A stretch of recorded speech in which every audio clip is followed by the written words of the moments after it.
Chapter 476, An Even Worse Opponent. Chapter 476, An Even Worse Opponent. Oh, it's you. Slaughter Wolf had a wide grin. You were that black smoke just now. I know from fighting you. Men, form up and take him in. Thousands of soldiers gathered around in formation, their fused yuan qi and bloodlust reaching the clouds. By commander's orders, nobody is to go in or out. Your head is mine. Slaughter Wolf whistled his halberd through the air. Shadow King was stunned. He was injured and was now facing a formation. The ending was obvious to anyone. He opted to drop all facade and took out the golden badge. Wait, I am His Majesty's envoy, here to help Commander. Take me to him. His Majesty? Which one? Slaughter Wolf barked. Shadow King hardened. Tianyus. Slaughter Wolf sized him up and nodded. He rested the halberd still oozing killing intent on his shoulder. Come, we're going to see the commander. But don't you try anything. Slaughter Wolf shifted the halberd and its cold and sharp blade froze Shadow King's blood. If not for Zhuofan's strike, do you think I'd stand for your puny flare? Despite all that, he knew he was the weaker one here and had to bend a knee following Slaughter Wolf. Entering Chuanrong's commanding tent, he cupped his hands. Commander Tuoba, I am Emperor Yuan's Shadow King, captain of the Shadow Guards. I heard about you trapping Dugu Zhantian for so long without resolution and came to your aid. Shadow King took out the golden badge. Slaughter Wolf presented it to Tuoba Taizhan. Tuoba Taizhan held it in his hand and waved the soldiers away. It is genuine, but this is the last battle between Dugu and I. I didn't ask for help either. Lord's kindness is appreciated, but you should return. Not at all. Shadow King shook his head in disdain. Commander Tuoba, this isn't about rivalry, but a trade between nations. Sir has many other tasks besides dealing with the Dugu army. But it no longer matters as I have provided my help already. You just need to send your men into the gorge and victory is yours. What? Tuoba Tieshan's heart thumped with unease. What do you mean by that? What did you do? Ha ha ha, oh, nothing. Shadow King stuck out his chin. I just saw Dugu Zhantian. Using His Majesty's envoy as a cover, the old man never saw it coming. I stuck him with the soul-rotting needle and by now he should be dead. This is your best chance. Without their leader, the Dugu army is ripe for the taking. Commander only has to march in. Shut your yap. Tuoba Taizhan exploded, grabbing his collar. I have gone to war countless times with Dugu Zhantian. This time I might have the advantage and was somewhat honorless, but at least it was a fair fight. But you and your men have fouled our last duel, now ruined by rotten people like you. Old Dugu isn't the only one enraged, I am as well. The only reason you're still standing is because of that Tianyu envoy crap. Or I would have killed you as a tribute to Dugu Zhantian. Tuoba Taizhan roared and all the other generals held hatred for the Shadow King. From anger and sadness. The undefeated Dugu army wasn't just an enemy but a respected opponent. It found its end not by Chuanrong's blade, but was ruined by its own nation. As soldiers, these men felt the injustice and malcontent the Dugu army was subjected to. Shadow King couldn't give a damn, sporting a twisted smile. Commander Tuoba, soldiers have a duty to carry. You must go in there, lead your men and kill them all for the good of our nations. That's your duty. Tuoba Taizhan squinted. Soldiers have their mission, but also army spirit. Dugu Zhantian was an honorable adversary. As he passed away on this day, I will enter 3 days of mourning. Then we'll attack. You. Tuoba Taizhan glared with fury as did the 5 wolves. Spending even a second around such a foul and treacherous filth was a disgrace to the Chuanrong army. Report.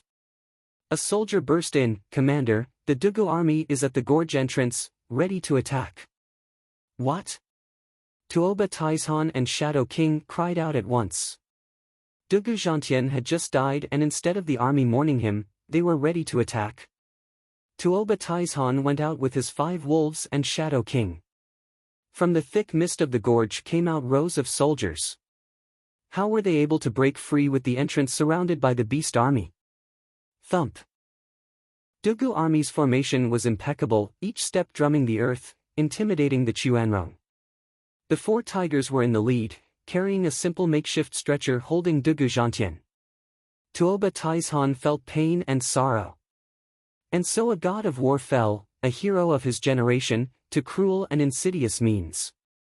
Luo Yunhai held the flag of Dugu army as he led the procession, struck with sorrow still, but of firm discipline. Go back. Tuoba Taizhan spoke, Brother Zhantian fell from misfortune and needs his rights. I will give you 3 days to mourn, then we will settle this. Tuoba Tieshan's heart grew heavier, but he had to carry out his orders, to wipe this hardened army from these lands. Shadow King still had that sour look, snorting. Ha ha ha, Commander Tauba, I take it. We appreciate your generosity. But the funeral of Marshal Dugu is too important. We wish to take his body back and give him a proper burial. It is what a god of war should receive by right. Who said that? Tuoba Taizhan shouted. Zhuo Fan walked out from the ranks as the glares of all Chuanrong soldiers rested on him. More like, on that blade. What's old Dugu's dragon-slaying crescent blade doing in your hand? Tuoba Taizhan cried. Zhuo Fan had his trademark evil smile, by Marshal Dugu's command, I am the new marshal of this army. There's no way that's true. Shadow King butted in. Zhuo Fan glanced over, yes, I am now Marshal Zhuo. As for you, Shadow King, you won't have such an easy time sneaking up on me. Soaked in sweat, Shadow King tensed up and sighed. Dugu army had fallen into Zhuo Fan's pocket, the worst news so far. With a creepy snicker, Zhuo Fan taunted, Commander Tuoba, your future rival is me. Do be careful. Cocky prick, the only one I ever had respect for was old Dugu. What can a brat do to me? Tuoba Taizhan snorted. Slaughter Wolf stepped out, you'll have to go through me first. Shadow King shook his head and sighed. The Chuanrong had just come to Tianyu and knew nothing. Now they take this uncanny hellish schemer as nothing but a boy. It's over, all over. They're facing an even worse existence than the likes of Dugu Zhantian, yet patronizing him instead. Shadow King grieved. He could practically see the end. Zhuo Fan's grin almost split his face, his eyes dancing in joy. He signaled and Gu Santong came over as he said, Commander Tuoba, there's no rush to see if I can match you. The question is, though, if you can match me. Tuoba Taizhan shuddered. Arrogant little snot. Chapter 477, concluded. Chapter 477, concluded. Elite Coder. Zhuo Fan and Gu Santong smiled. While the first let out an azure flame on his forehead, the latter had an eerie reddish glow. The 2 auras released a wave of energy, blending in the air and smashing the beast army formation apart. Roar! The beasts wailed in agony, rampaging all over the place. Chuanrong's soldiers made signs to get them under control, an exercise in futility. Tuoba Taizhan and the wolves were startled. Zhuo Fan grinned, his eyes taking on a savage glint as he signaled, take Marshal's body. We're charging through. Form, march! Dugu Feng shouted. The Dugu army roared back, executing the order. Tuoba Taizhan had no way to block them, not when his army had the spiritual beasts at its core who were running amok. His army just got sacked to 1/10 of its power. What just happened? He watched the Dugu army stroll right through them, powerless and dumbstruck to do anything. Not like he could. Shadow King came to his side, pointing at the 2 in front, Commander, they're to blame. Kill them and your beasts will calm down. Tuoba Taizhan exclaimed. Dugu army was out of the encirclement amongst the chaos while Zhuo Fan sported the same nasty and condescending grin all his victims were familiar with. A taunt, a goddamn taunt. Tuoba Taizhan found the new marshal's skills queer. He could see why Dugu Zhantian would entrust his army to this nobody. But Zhuo Fan's style lit a raging fire under him like no one else could. Why you rotten squib, not even Dugu Zhantien took such a stance with me, yet you dare to do so. Slaughter Wolf, take your men and grab those two. Tuoba Taizhan shouted. Slaughter Wolf bowed, yes, sir. His division was the only one battle ready. Slaughter Wolf took his hundreds of thousand men at Zhuofan and Gu Santong. The soldiers in white looked like Azuras, fusing their yuan qi and bloodlust. Slaughter Wolf led the charge, flicking his mighty halberd and shuddering the air around. Zhuofan looked surprised. It was his first time meeting a formation. Slaughter Wolf alone meant nothing to him or Gu Santong, just a pinch and he'd be gone. Yet with the men behind him combining their yuan qi, they released an even greater pressure than Huangpu Tianyuan's 9 Dragons diamond body could. Facing such a flood alone, he'd be torn to pieces. While Gu Santong laughed, having the benefit of a tough sacred beast body, great timing. Let me have a shot. Hold on, young Sanzi, you might not be able to handle this either. Zhuofan held his shoulder. Besides, battlefield, by definition, means a group battle, a battle of brains not brawn. The more glaring a formation's strength is, the more devastating its weakness, its mobility. Ha ha ha. Zhuofan's right eye flashed golden, divine eye of the void, shift. Whoosh. Zhuofan and Gu Santong were gone. Slaughter Wolf's power surge hit nothing. Boom. The only victim here was a hill in the distance, now sporting a huge gap in it. Slaughter Wolf rested his halberd and looked around puzzled. Tuoba Taizhan and the other wardens were just as speechless. Whoosh! A sharp sound came and Tuoba Taizhan felt a chill on his neck and froze in place. The same thing happened to the wolves, looking back stiffly. Zhuofan and Gu Santong had popped up in their sights, holding the commander's neck at Dugu Zhantian's blade point. Commander! The wolves panicked. When did he get behind them? Why didn't they sense it?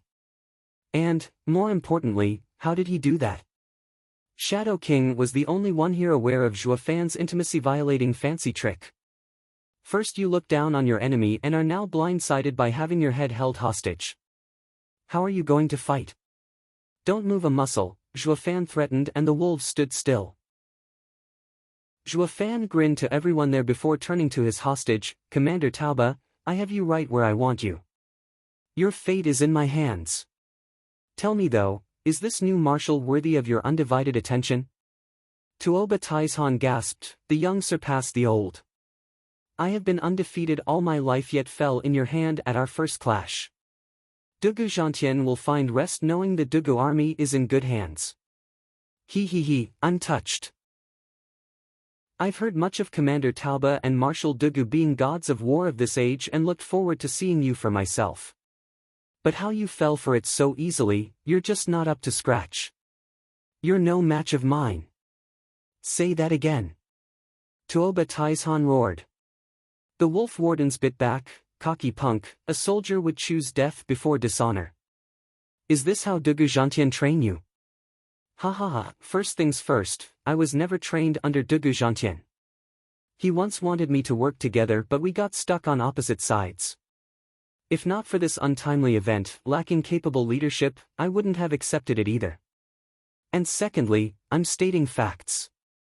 Zhuofan continued with a wide smile, Shadow King here knows me best. If Commander Tauba had been some great enemy of mine, his head would have long been flying. Ha ha ha, in appreciation for your respect for our dear Marshal Dugu, I shall do the same. See ya. Zhuofan and Gu Santong were gone again, appearing a mile out. Tuoba Taizhan was crestfallen, even if free. He'd been looked down upon, considered not a threat. The only reason he was still living too. And it left him empty inside. Die, kid! Slaughter Wolf charged at him with his men. No one had ever toyed with him in his long years of service. His ego was more than a little bruised. Zhuofan had no time to entertain him. Finding Dugu army in the distance, he signaled Gu Santong. Soaring fist, splitting heaven. The cute fist pounded the air and the earth churned like a raging sea. Slaughter Wolf was overwhelmed by what a mere kid could do. Just like a battle formation. He set up his formation just in time so he could bear through the attack. When everything was quiet, all they could hear was Zhuo Fan's egotistical voice, "I am needed elsewhere, for military formalities. We shall meet again, on the field of battle. You're free to chase, if you find that head of yours too heavy for your shoulders." Why that cocky, brash, outrageous prick? It was the thought on everyone's mind. Shadow King, who the hell was that? Tuoba Taizhan turned a hard gaze at the black figure, a raging storm battling in his heart. The passing of Dugu Zhantian brought unbearable loneliness to a military master such as him, but the arrival of Zhuo Fan showed him a new opponent. Shadow King sighed. Zhuo Fan, the newest upstart in Tianyu and the steward of the Windgaze City's Luo clan, the 8th noble house. Cunning, ruthless, twisted, outrageously strong, all of these make him the worst opponent in Tianyu. His Majesty sent me here to deal with the Dugu army so that you'll next focus on that kid. Zhuo Fan. Tuoba Tieshan's eyes glinted. This is an opponent I shall fight. Chapter 478, Ethereal Stage. Chapter 478, Ethereal Stage. 2 months later, Zhuo Fan and the 600,000 troops had reached Windgaze City with no interruptions from Chuanrong. Safe to say, the threat of the mighty duo had driven fear into them. Dugu Feng had issued jades for the other legions of the Dugu army, but none answered. From being under the imperial family's watch, no doubt. The 4 tigers of Tianyu sighed. No matter how much they thought about it, never once did they consider their own ruler to be the one wanting their deaths. Or they'd taken the whole 3 million men with them and would have avoided such heavy losses. The guest houses in Windgaze City watched Zhuo Fan lead Dugu army over with slack jaws. That's Tianyu's mightiest military. What's it doing with that kid? He's really something to pull it off. There's nothing in this world he can't do.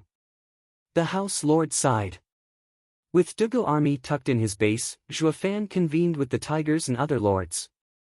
As the imperial family and Chuanrong were rubbing elbows, and Zhuo Fan had long seen it coming, it was time for the next step in his master plan. This is how it stands: Marshal Dugu was assassinated, the imperial family colluded with the Chuanrong army, and now it's planning to root us all out. In the hall, everyone sat at a round table. Zhuo Fan watched them all with a grave look. We have 2 options before us. Scatter from Tianyu's chaos and avoid war, or meet them with everything we have and win the world for ourselves. Bam! Pavilion Lord Long slammed the table. The imperial family has no shame, cohorting with outsiders and killing their loyal official. It has no right to sit on the throne. We fight. You can think what you want, but Veiled Dragon Pavilion shall go all out. Long Yifi spoke with valor and might, earning the nods of many. Zhuo Fan snickered inside. They're so simple. In the face of absolute uncertainty, they'd have bolted by now. But with Dugu army around, they found their courage in believing they will get their homes back. To these houses with a 1,000-year-long foundation in Tianyu, having all of it ruined was the greatest pain. With Luo clan as the vanguard, they were in support, and with the hope of rebuilding as a done deal, they were all in. It fell in line with Zhuo Fan's intentions. They just had to do what he wanted, and Zhuo Fan's plans to have the world were nigh. The Chuanrong are too many, and they even have imperial families' experts to back them. Grandmother frowned. To win this, we must expand our power, and fast. Couldn't be easier. Xia Xiaofeng's eyes glinted. Like Brother Yifi said, the imperial family has brought the enemy into our lands and has lost all right to watch over Tianyu. All we need is to spread the word, and we'll have everyone on our side. The rebellion's growth will settle by itself. Good idea. The other 2 house lords clapped. Leng Wuchang next to Zhuo Fan mocked, naive. Why would anyone believe you, who stands against the emperor? He would just have to declare it was you calling in the Chuanrong, and the rebellion would turn into a just pursuit to save the ruler. The one to suffer will be us. Leng Wuchang, what's with that attitude? The imperial family cast out Marshal Dugu, set up his death, and every soldier of Dugu army bore witness too. It can't get any clearer than that. Xia Xiaofeng puffed his chest. Leng Wuchang said, aren't they also traitors? Although more in number, the imperial family has the final word. Who'd the clans believe, the emperor or us, the traitors? The house lords lapsed into silence. Zhuo Fan smiled. Sir Leng is right. Recall our battle with Regent Estate, the setting the imperial family created for both of us to be in dire straits, and let him take the spoils. To the point that the Regent Estate announced they'd quell us down, whether right or wrong. Yet the emperor was silent when I issued my own challenge, of obscured facts and a chaotic nation, leading to an even more confused populace. It's obvious that the imperial family has the people's opinion. This time's no different. The imperial family can call us what it wants and they'd swallow it right up. No matter what call or declaration we make to expand our forces, he'll just crush it with one lousy paper. And not just foil our plans, but make us the public enemy. The men's hearts sank and the gravity of it all set in. Without a righteous cause, it would be impossible to beat the imperial family with outside help. Dugu Feng was furious. Is there no way to give Godfather justice? Of course there is, though not exactly justice. Just take a chunk out of His Majesty. Zhuo Fan smiled. We cannot use the rebellion to amass power, but we can use our undying loyalty. That's ludicrous. You're telling us we should help that senile emperor instead of fighting him? Dugu Huo roared. Marshal had been loyal, but not even he would permit for the emperor to sell his country. He would never stand by such an emperor. Zhuo Fan laughed. General Huo, you misunderstand. Ever wondered why I spared Tuoba Taishan? Yeah, why? You never told me. You had that bastard right where you wanted, so why didn't you get revenge for the old marshal? Dugu Huo blustered. Zhuo Fan stated, killing him would leave the Chuanrong headless and they will fall into obscurity from everyone's sights. By letting him live though, he will look into me and go against the emperor's plan to foil me, leading to an even more chaotic Tianyu and exposing itself in the long run. Clap. Leng Wuchang admired. Just like Steward Zhuo, he has a contingency ready. Impressive and marvelous. By using loyalty as an excuse, we'll force the emperor to swallow this bitter pill. Everyone was dumbstruck by what they were hearing. One's an old fox and the other a kid, though just as shifty. Just what are they planning? Sir Leng knows me well. Zhuo Fan smiled. Regardless of the reason we use to get more support, the imperial family will make a statement, unless of course we do it in his name. Everyone lit up, with grandmother laughing. The imperial family can never admit to their deal with Chuanrong. Steward Zhuo, the emperor will suffer for it. Ha ha ha, the emperor is sure to have a plan in place for when the Chuanrong came to light. At worst, he'll pin it on Zhuge Changfeng. But never in his wildest dreams will he guess we'll use it to bolster our ranks for the war with him. He's bound to have one funny look, ha ha ha. The others laughed with him, further amazed by Zhuo Fan's cunningness. Leng Wuchang spoke with concern. Steward Zhuo, that settles our numbers issue, but what about experts? With men that can rob lives for miles away, what good would numbers do? What's there to worry about when we have invincible scamp Gu Santong? Long Yifi laughed, taking young Sanzi for his man. Leng Wuchang shook his head. In Tianyu, Gu Santong is invincible, but there's also Chuanrong. I fear they've called for experts from their guardian sect, beast-taming sect, in the ethereal stage. Not to worry while I'm around. Bang! A booming voice entered the hall, followed by a stout and strong physique. Mad Dipper. He's back. And stronger. Congratulations, elderly, for reaching the ethereal stage. Zhuo Fan nodded. Li Jingtian had nothing but endless gratitude for him. Chapter 479, Posterity Army. Chapter 479, Posterity Army. I can't thank Steward Zhuo enough for saving me. I had let emotions get the best of me. Li Jingtian kneeled. The shock was palpable. The strong and mighty Li Jingtian had utmost respect for Zhuo Fan but never as far as kneeling. Only a great favor could drive such power to feel like words failing and only gestures fully showing his gratitude. As for how big a favor, none here was the wiser. Zhuo Fan smiled. helping him up. Elderly, don't be so distant. We're on the same side. I will never forget what Steward Zhuo has done for me. Without you, I wouldn't even have my cultivation. Li Jingtian shone with admiration. It all became clear. Anyone would kneel when being saved from the pit of despair and given the chance to achieve what everyone in Tianyu sought but never grasped, ethereal stage. Ling Wuchang muttered, with elderly in ethereal stage, no enemy expert will be a match for him. Don't forget us. Qiu Yanhai and Xue Qingjian beamed as they walked inside with majestic power. All were shaking to the core and gasped. The two were the hardest to deal with in Tianyu, yet now they were just a step away from reaching ethereal too.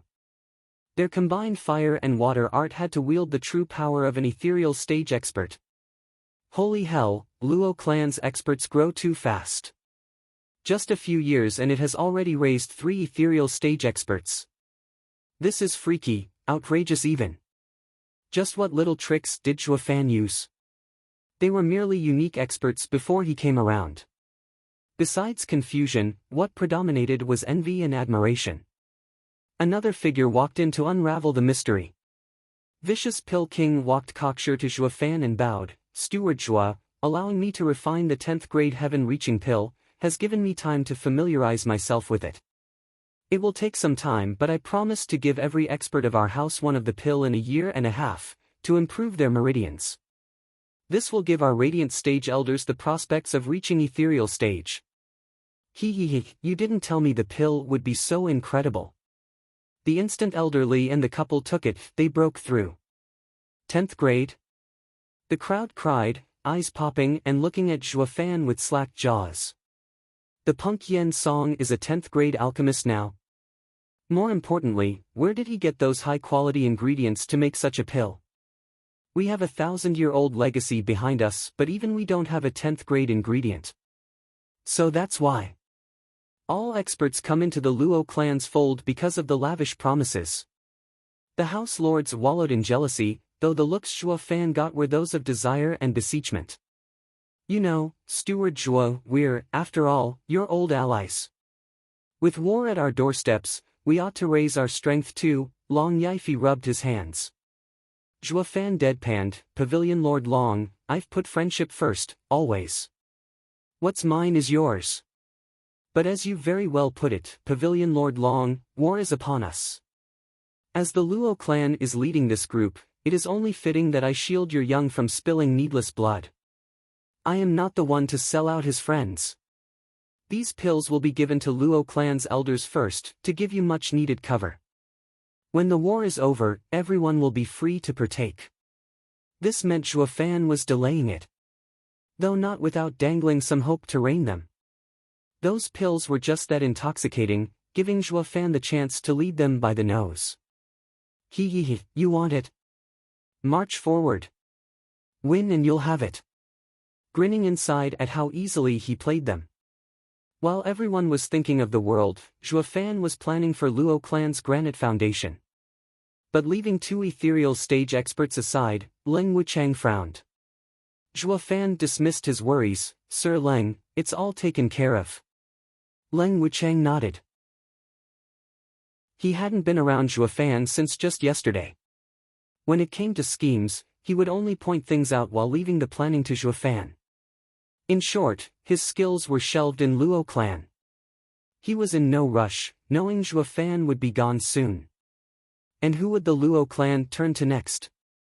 His glorious moment would soon arrive, no doubt about it. With the toughest points smoothened out, Zhuofan issued the order for drafting. He had the houses go to their domains and use the excuse of Chuanrong's invasion to recruit in the name of the emperor. Being respected most in their own turf and with the name of the emperor behind them, the army ought to reach millions of heads. While the houses were under a lot of pressure, from imperial family and Chuanrong coalition in front and Zhuofan's dangling pills behind. It worked as an incentive and inevitable danger, boosting their morale. They spread out fast as lightning, drafting, raking merits and working double hard. With Zhuofan's rotten style, maybe he'd put a merit system in place for pill rewarding. So when Zhuofan adjourned the meeting, they were gone in a flash. The 4 tigers of Tianyu frowned, with Dugu Feng speaking out, "Marshal, they're all just rabble. Against the veteran Chuanrong army, they will lose." "I know." Zhuo Fan smiled. "The art of war has a saying, the right time, right place and right people. To prevail against Chuanrong, we need to take these 3 conditions into account. There's no better place to fight than our doorstep, with all the arrangements I've made. All that's left is to lure them. Tuoba Taizhan is no fool, he won't fall for an obvious trap. Which leaves making him come to us, ha ha ha. Another saying is, the highest form of generalship is to thwart the enemy's plans, to strike at their morale. I had the houses drafting not to use the rabble, but to force the emperor and Chuanrong into a rushed war, here. Then we'll fight to our heart's content. They'll come, but none shall leave." The tigers gasped, with Dugu Lin smiling. "Now I see why Godfather made you the marshal. You are a true commander, devising plans and controlling the scene from miles away. In Godfather's words, commanders are yin and yang. Yang commander wins one step at a time while the yin commander devises schemes. He and Tuoba Taizhan were yang, always fighting on open front. While with a yin commander at the helm, there's another feeling to it. General Lin, I get that you are calling me cunning, but are you praising or criticizing?" Zhuo Fan smiled. They all laughed. The new marshal is surely yin enough, but he knows his way around an army. "Yunhai, as the clan head you will be in front of your clansmen. When you want something, you have to strive for it and shake the masses. Since your time in Dugu army was short and you have been away from it for so long, not to mention you won't be leading your fellow soldiers but Luo clan's posterity, it'll be hard to win. That being said, I have a team ready for you, come." Zhuo Fan watched Luo Yunhai with a brilliant smile. Luo Yunhai was stunned but followed with the tigers. Only the elders got it, snickering to themselves. They arrived at the bunker beneath Blackwind Mountain. Luo Yunhai found it the same as always. Zhuo Fan grinned, growing for months beneath the earth, with the energy of the earth absorbed. "It is time to come out. Why are you still hiding? Come meet the clan head." Boom! The huge rumble revealed a shaking ground as the earth swelled in places, soon revealing yellow hands. The bodies crawled out of the earth, presenting themselves to the stunned tigers. How are they people? With their sunken faces and bodies all shriveled up, they're practically zombies. Not just a few, but 100,000 of them. And what's with that ridiculous aura? 5,000 radiant stage experts, 30,000 in the profound heaven stage, and the rest are friggin' bone-tempering experts. Even without a formation, these numbers were shocking. Greetings clan head, Steward Zhuo, elders. The army boomed. Luo Yunhai fell back in shock. Zhuo Fan smiled. They are disciples of Luo clan that I've refined into war puppets, with steel bodies and capability of flight. Use this time to train them in formations. They will defeat the Chuanrong and give you all the credit. The tigers felt a chill. Even without military training, this creepy army could hold millions of soldiers at bay. Oh God, this is clearly aimed at taking over the world. Steward Zhuo is the best steward yet, paving the way for his master's glory. Chapter 480, An Emperor and His Minister. Chapter 480, An Emperor and His Minister. Drip. In the gloomy jail, the morning dew fell slowly in a rhythm known only to itself. A grizzled old man, shackled with fifth-grade spiritual weapons, closed his eyes and hummed a tune, blending with the fall of water, not like any prisoner should act. Clang! The jail door creaked open and the old man froze, looking at his visitor. A man in a golden gown walked in. Ha ha ha, my dear Prime Minister Zhuge, how do you like your new home? The emperor put on a winning smile. Zhuge Changfeng chuckled, carefree, thank you, your majesty, for your consideration. I have been very well. There's no court politics to mind, no insidious plot in the shadows, letting me find a peace long forgotten. Ha ha ha, you failed at every corner yet still find amusement in everything. I am impressed by your strong mind. The emperor mocked. Zhuge Changfeng shook his head. A loss is a loss and no amount of anguish will change that. It's better to enjoy the newfound peace. Oh, it can't be that your majesty has come to take it away from me, no? Not at all. Although your death is necessary so as not to leave such a dangerous element to my son after my passing, and even though I will be the one to take your life, it won't be now. We've been close for 100 years now, some might even call it friendship, understanding each other to a fault. Letting you die now will make me feel lonely. Friends? Ha ha ha. Zhuge Changfeng snickered. Your Majesty, is that what you call friendship, biting each other for decades? Friendship had been a delusion of mine in my younger days, but in time I knew your Majesty is no friend. A ruler walks a solitary path, bereft of friends and filled with schemes.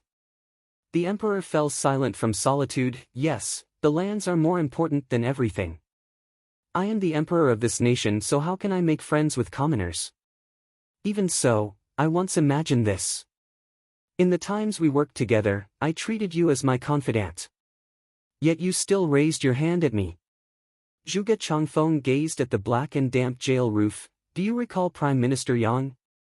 I was only a small official then, but grew to my position by your Majesty's grace. You said Prime Minister Yang was a vile man in control of the court.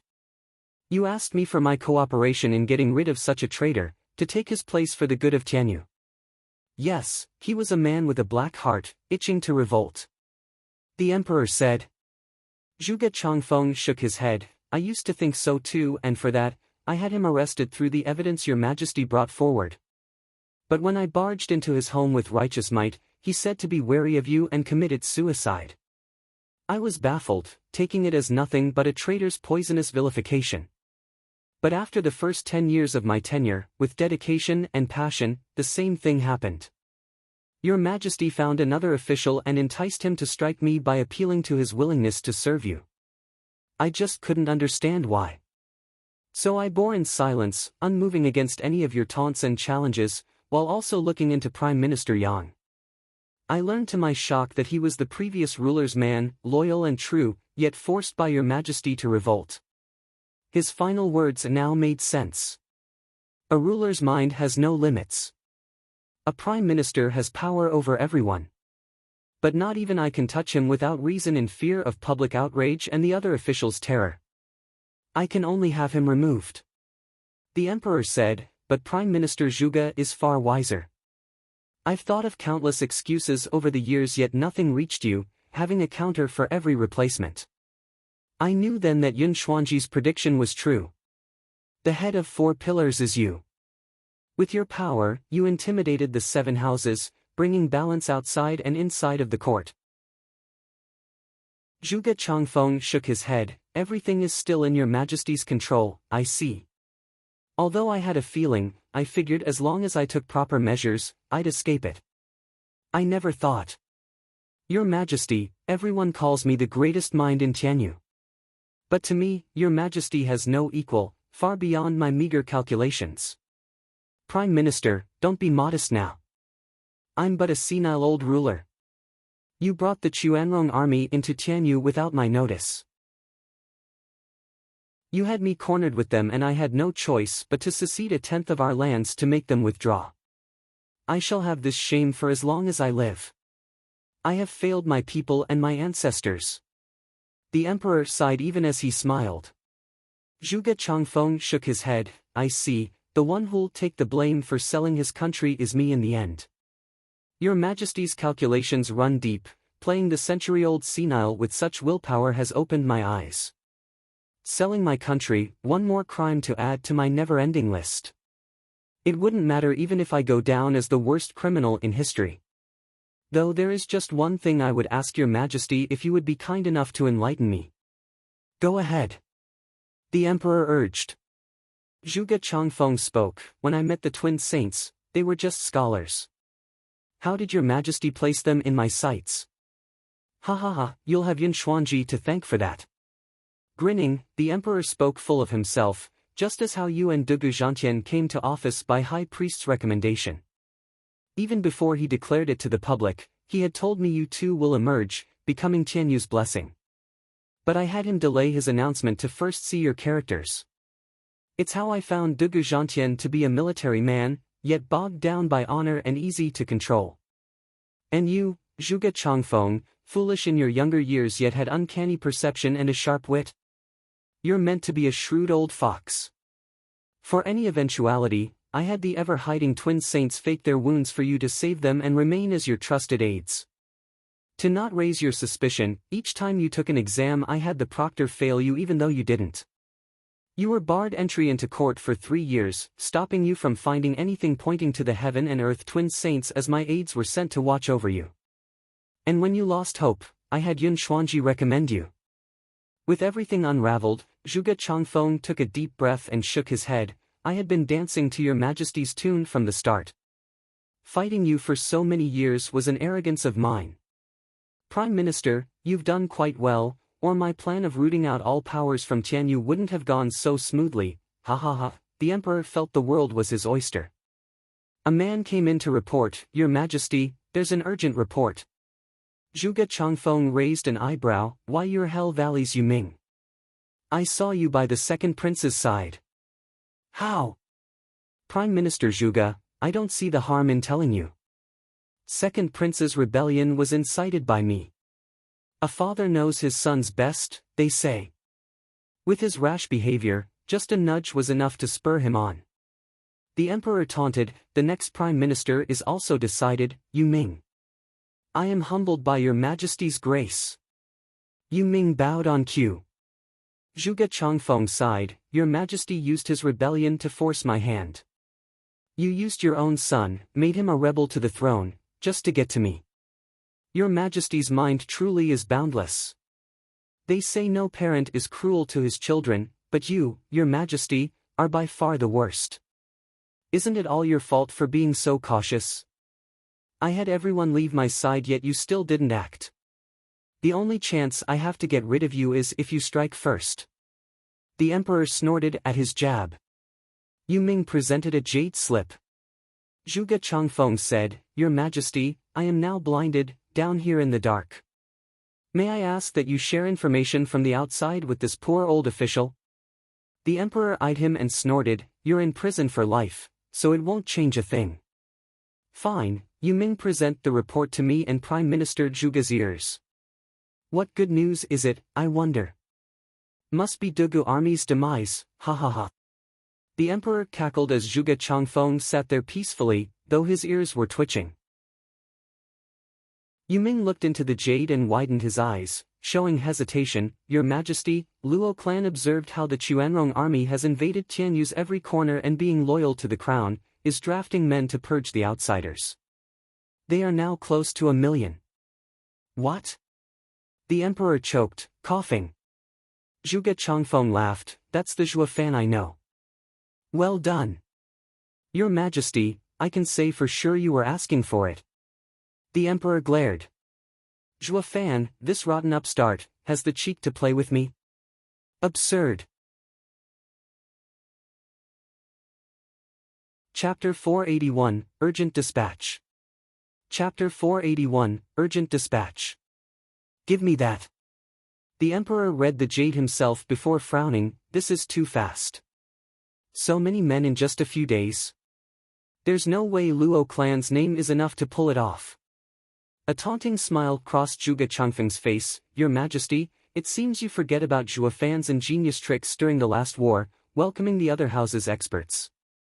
With their deep roots, even when homeless, their names would live on in their lands. They just had to show themselves and their vassals would flock over in droves. They must think the war is over and are now grasping the winning leg. I dare say 1 million is on the low side, ha ha ha.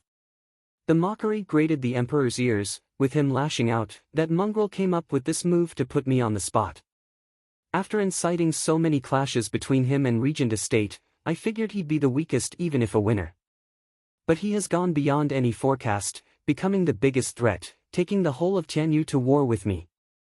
The emperor's teeth grinding echoed out and Zhuge Changfeng sighed, Oh, Your Majesty, it is both of our mistakes. We each wanted to use Zhua fan and throw Tianyu in even more chaos for our own benefit. I, for the chance at rebellion and your majesty, to cleanse it of all other factions. But at the end of it all, I fell for your majesty's scheme and now the kid has gotten all those factions your majesty wanted gone. Ha ha ha, a pawn turning into a player, taking advantage of others. Your majesty, he just cooked your goose. Shut your yap. The emperor bit back in anger, I am the son of heaven. I cannot, will not, lose, cough. After a harsh coughing fit, he looked to see the handkerchief stained in blood. The emperor hid it in his chest and stormed out, Zhuge Changfeng, watch closely. The final winner shall be me. Zhou Fan will die beyond any shadow of a doubt. Ha ha ha, show me, just whose hands will these lands fall into? Zhuge Changfeng replied. Yu Ming smiled and went after the emperor. The jail had regained tranquility, with water dripping to Zhuge Changfeng's humming. Thump.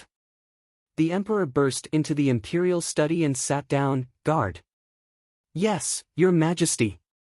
Someone was already bowing. Is Shadow King back yet? No, your majesty. At this critical juncture he isn't back. Just what is he doing? The emperor slapped the table. Report. A soldier fell to his knee, Your Majesty, Sir Shadow King requests an audience. Chuanlong's high commander and his generals await outside the palace as well. Send them in. The emperor rushed. Shadow King brought with him the echelons of Chuanrong army. Taoba Lianer and Tuoba Lufeng heard of their father's arrival and were now together with him, along with the 8 wolf wardens and the imperial tutor. All of them were here before the emperor. Greetings, your majesty. Tuoba Taizhan hinted at a bow, while others offered a full one. The emperor smiled, Commander, your reputation precedes your name. Now that I see you, it doesn't do you justice, ha ha ha. The emperor went to the heart of things, Commander, how did it go at your end, is it done? Everyone looked hopefully at Tuoba Taizhan. It was about the fight between him and Dugu Zhantian. Everyone wished to know the result. Blushing, Tuoba Taizhan hesitated. Shadow King took charge with a sigh, Your Majesty, I have taken Dugu Zhantian down from the shadows. Oh? The emperor interjected and Shadow King continued, but Zhou Fan showed up just then, becoming Dugu army's new marshal and took the struggling soldiers away. What? The emperor shouted, that punk took Dugu army? It's bad enough with his strength but now he's even more of a pain. How is it that you didn't stop him? Or Dugu army at least? Shadow King sighed, Your Majesty is aware of his uncanny skills and I alone am not a match. But I don't know how, he even got Commander Taoba's beast army to cower. He even took Commander Taoba hostage. Ahehem. Tuoba Taizhan interjected. That might very well be the worst humiliation of his life. The children looked astonished. Their undefeated father lost to a boy? Taoba Lianer was worried, Father, did he hurt you? Ha ha ha, he was only acting tough but could do nothing to me. Tuoba Taizhan shirked it off. Zhao Lahan glared at the other 5 wolves, is this how you guard the commander, letting the enemy take our leader? What a disgrace. The wolves snorted, with Slaughter Wolf glumly saying, the brat has creepy skills. In that moment of chaos, you'd fare no better. But to a cocky man like you, it will fall on deaf ears, having not clashed with him. Who said I haven't? I and Jabi had him cornered 3-on-1. Yet Jabi ended up bedridden for a month. Ahehichiam. Jabi nudged Zhao Lahan, though a little late. The 8 wolf wardens looked around and saw familiar looks.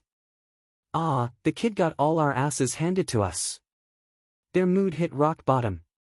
Coming to Tianyu had given them the worst defeat of their careers.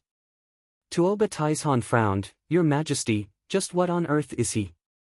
How come we've never heard of someone with such skill? Father, allow me. I've been in Tianyu for months now and had him investigated.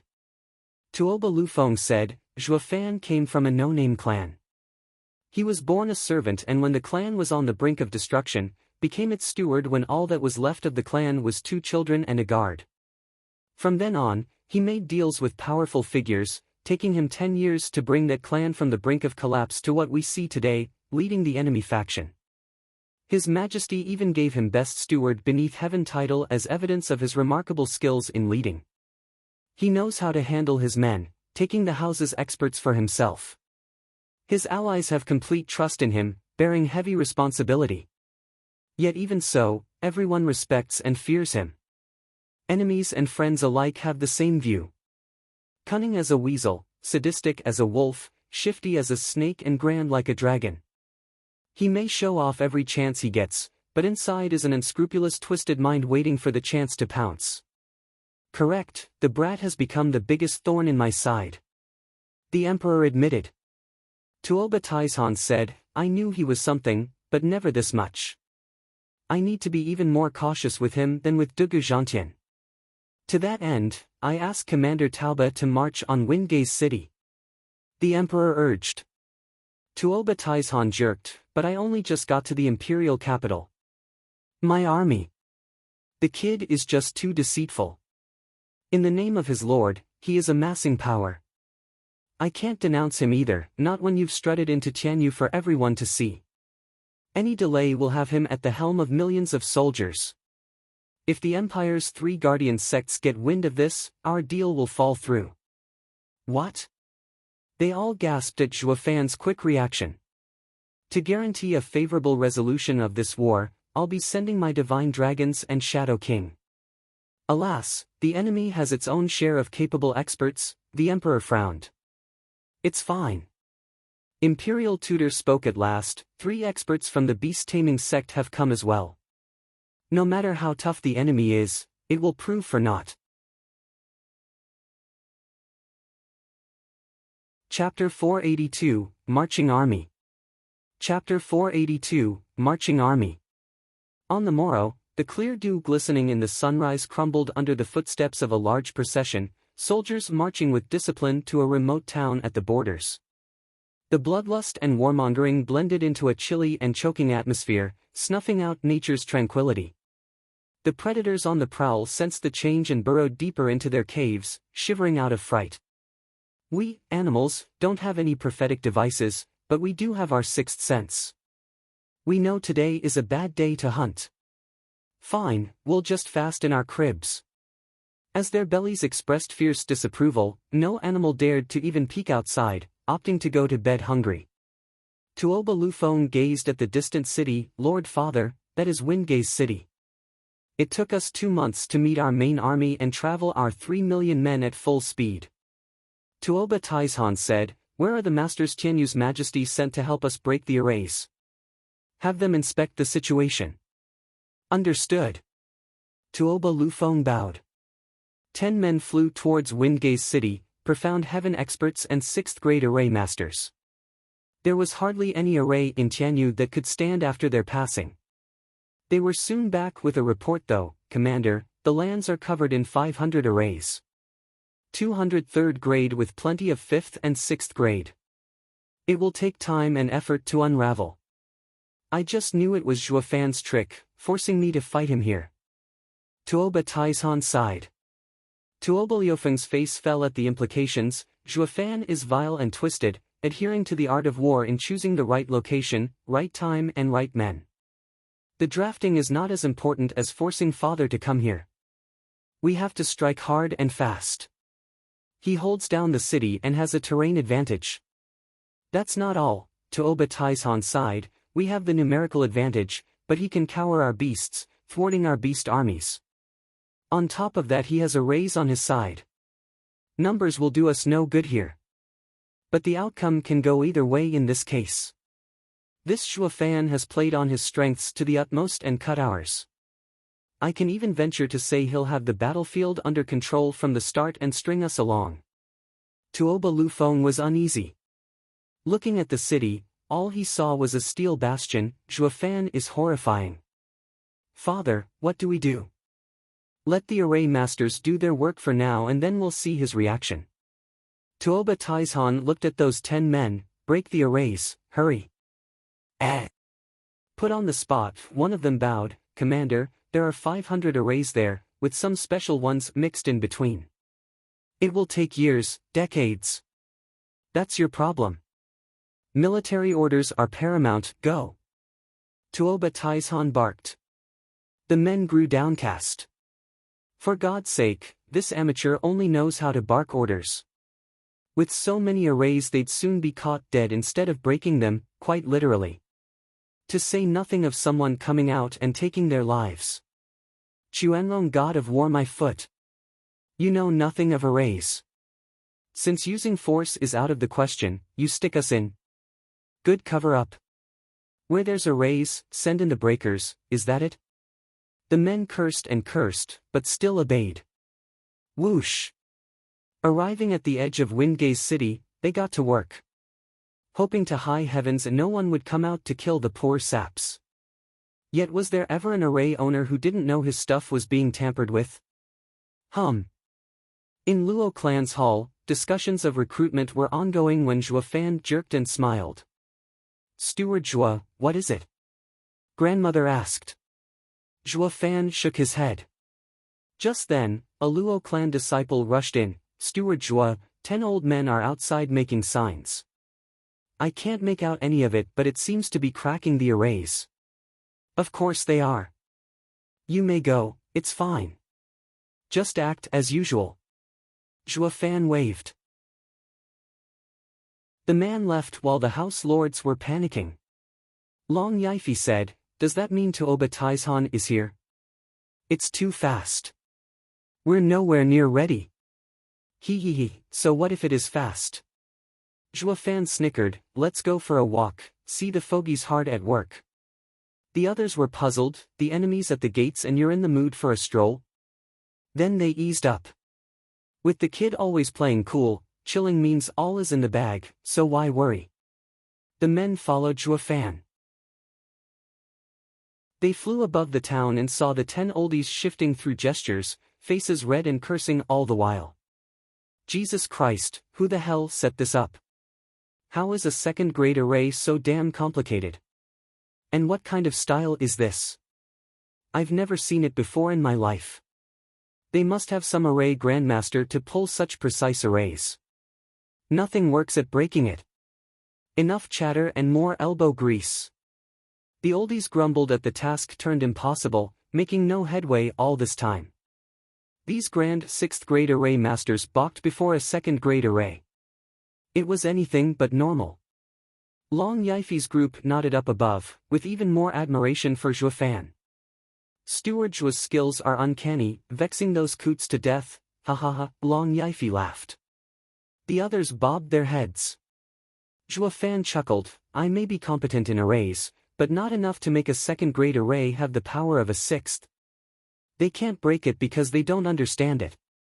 Zhuo Fan yelled, trying to break a mere 2nd-grade array with gestures? You're profound heaven experts for crying out loud, why not use force? Are you brain dead? Why didn't I think of that? The 10 men nodded and smiled above. They were curious to see their savior. Though Zhuo Fan's cold smile scared them witless. ZZ Zhuo Fan, he has come to kill us. One man wailed, his knees shaking from fear. Zhuo Fan waved, it's fine, keep up the good work. You have all the time in the world, ha ha ha.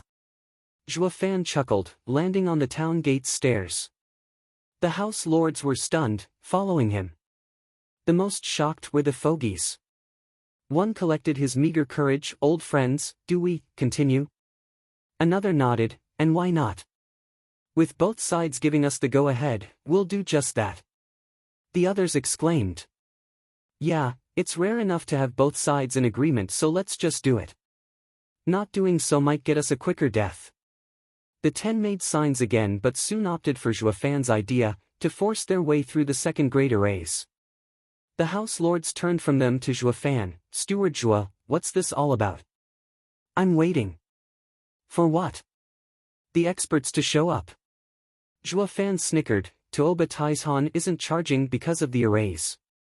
He had these 10 bags of bones take a crack at them first. Killing them is within right but shows nervousness. While sparing them raises the suspicion of using the empty city tactic. It's a classic war tactic, blending truth and lies. The odder my reactions, the more confused he will be and less prone to act. But time waits for no one. The longer he waits, the bigger our power in Tianyu grows. He will act, and with experts, in the fastest and hardest way. The House Lords thought, Steward Zhuo has been aiming for those experts from the start. I'm just dying to see what counter the Emperor has, now that he knows young Sanzi is with me. Zhuo Fan's eyes were a sucking abyss. Chapter 483, The Tiger, the Wolf and the Snake. Chapter 483, The Tiger, the Wolf and the Snake. Lord Father, just what on earth is Zhuo Fan thinking? Someone's cracking his defenses, yet he just stands there to watch. He's looking down on us. Tuoba Lufeng pointed at the House Lords with an odd look. Tuoba Taizhan frowned. Are those arrays real or not? Is he buying time? His actions are baffling and hard to make sense of. Lufeng, come with me to see the elders. Tuoba Taizhan spoke. Tuoba Lufeng cried, so soon? Aren't they our trump card? Speed is of the essence in war. Tuoba Taizhan walked and Tuoba Lufeng hurried after. The two came upon a tent when they heard a nasty voice, Lianer, you have a wonderful and fine constitution. So young and yet so able in beast taming. 2 years under my tutelage and you'll surpass even me, he. I thank you, Elder Shi, for your kind words, but I can't bear to leave my family, Lianer said with difficulty. Another voice cut her off, Commander Tauba will not stand in the way of Lianer's brilliant future. Tuoba Taizhan was outraged, that coot is being fresh with my daughter. Tuoba Lufeng was just as annoyed. But they both bottled the rage as they entered. Commander, young master. The 8 wolf wardens bowed, though just as outraged. While above the main seat were 3 extra-wide chairs, occupied by bare-chested men showing their muscles. One man had silky black hair, with big eyebrows and big eyes. On his chest was a huge and ferocious tiger. The father and son bowed, Elder Hu. On his right was a bearded elder with narrow eyes and knit brows, yet he let out an eerie green gaze, instilling fear. On his chest was a mangy wolf. Elder Lang. The two bowed again. The last one had a sinister face, with a handlebar mustache and vulgar eyes. His hand was caressing Tauba Lianer's soft hand as he showed a content look. On his chest was a viper with savage eyes. The father and son clenched their fists and bowed, Elder Shi. Ha, Commander Tauba. Elder Shi never drew his hand. Lianer couldn't take hers back even if she wanted to either. He was taking advantage of the commander's daughter in broad daylight. These 3 never cared much about him anyway. Imperial Tutor saw Tuoba Taizhan on the brink of exploding. Brother Taizhan, have you come to ask the elders to step in? Yes. Tuoba Taizhan cupped his hands. Elders, please break the city's arrays and help my army enter Windgaze City. The 3 elders snorted.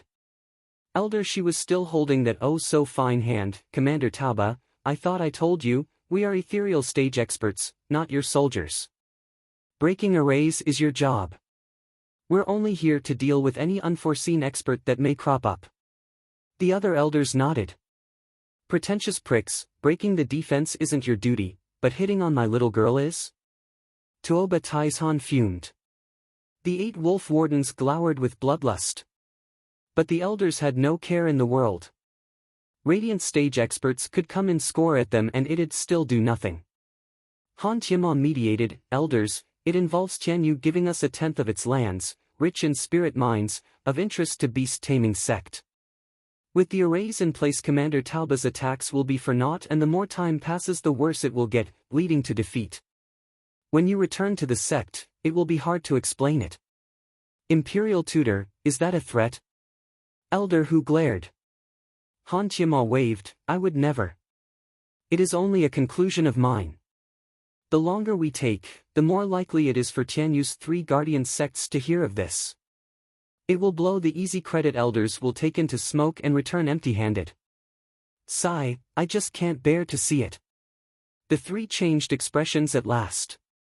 It was Elder who nodded. Imperial tutor, you have a good head on your shoulders.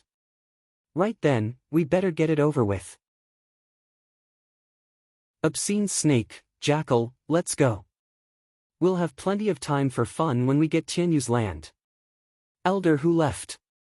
Elder Lang was fast behind while Elder Shi sighed at his breakup with Lienner's hand. Though not forgetting to give Lienner a once-over, filled with unmentionable promises, Lienner, I want you as my disciple, hi. All three left the tent. Tuoba Taizhan shuddered in pure anger. Jia Lahan roared, you call those beast-taming sect elders? They're a joke. Lienner sobbed in silence, with Tuoba Lufeng hugging her. Han Qianma sighed, Brother Taizhan, come, you know about conquering cities best. Your experience is needed. The 8 wolf wardens have to come as well. Conquering? How can I ever say that when I am so powerless, as a commander of Chuanrong, to even protect my own daughter? Tuoba Taizhan blustered. Han Qianma sighed, there was no way to know they'd send these childish men when we asked the beast-taming sect for help. Hu Xiongmeng, Lang Canbao and Shi Yinxie are the worst allies to have. I heard Yinxie even has a coupling skill, robbing countless women of their yin. Brother Taizhan, danger will come now that he has his eyes on your daughter. I advise you to take her someplace else, where he can't find her. Tuoba Taizhan looked at Lienner with worry. Lienner was nervous, watching him lost. Han Qianma, His Highness, the Crown Prince, had asked for Lienner last year. If I agree, Tuoba Taizhan hesitated, that means she won't dare make a move on the Crown Prince's woman. Han Qianma nodded, but His Highness is lustful and reckless. There will be no way out from this. At least Lienner will be safe. When a girl's yin will be robbed, her life will go with it. Tuoba Taizhan sighed. Lienner was heartbroken, with big tears streaming down her cheek knowing her impossible fate. Moving on to the elders flying to Windgaze City, they showed unprecedented mockery at the 500 arrays shining on the clouds above. He, is this what has made Tuoba Taizhan so jittery? Humph, a snap from us and it'll be all over. Elder Hu laughed, that old fool must be scared of taking too many losses to send us. Meng Hu, just get on with it already. Elder Lang hurried him on, I'll do it then, since everyone knows arrays beneath 7th grade are pointless, they can't do anything to ethereal stage experts. Breaking these arrays is a cinch. Just as he moved a voice came. Commander Tauba sent you. It's no use with these strange arrays. You can only do it by force. One old man said, taking them for allies. Zhua Fan's gang heard him as well. They jerked, noticing the 3 elders. They must be really strong to come so close yet for us to not notice them. Grandmother said. Zhua Fan frowned, the experts are here. Elder Lang snorted at the old men and flicked a blue wind. Zhua Fan watched as the fogies fell to the ground with empty eyes. Soul destruction, an ethereal stage expert. Zhua Fan shouted.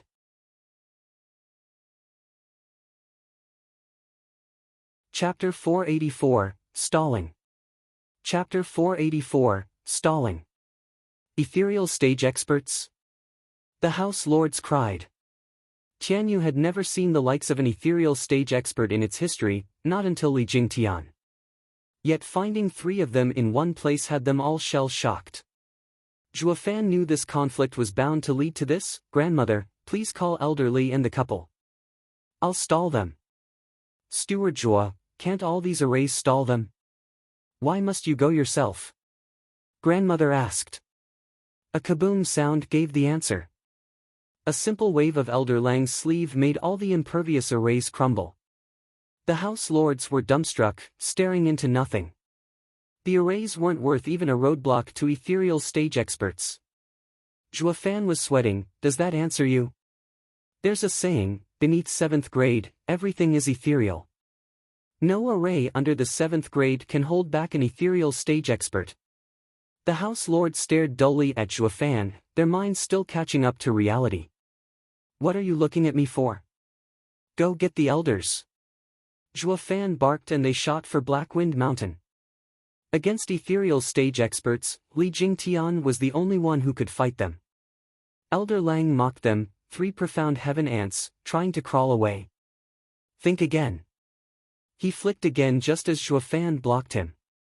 Elder Lang was taken aback for a second there, as were the others. The only profound heaven cultivators they saw were the kind to flee at their sight. This sole exception had them lost. Elder Lang faltered mid-attack. Tuoba Taizhan was coming over, leading his army with the fall of the arrays when he stumbled upon this scene. They were just as dumbstruck. That's Zhuofan. What's this new marshal doing, stopping the old guys, looking to die? Zhao Lahan blurted. It was the unanimous reaction on everyone's faces. Only the veteran Tuoba Taizhan had a bad feeling from his honed instincts through decades of bloodshed. Kid, do you have any idea who we are? Elder Lang snorted. Zhuofan mocked, how should I know? You didn't tell me. And not to forget, who do you think you are to have the gall to destroy my 500 arrays? Ha ha ha, only an ignorant fool would block me. Elder Lang cackled.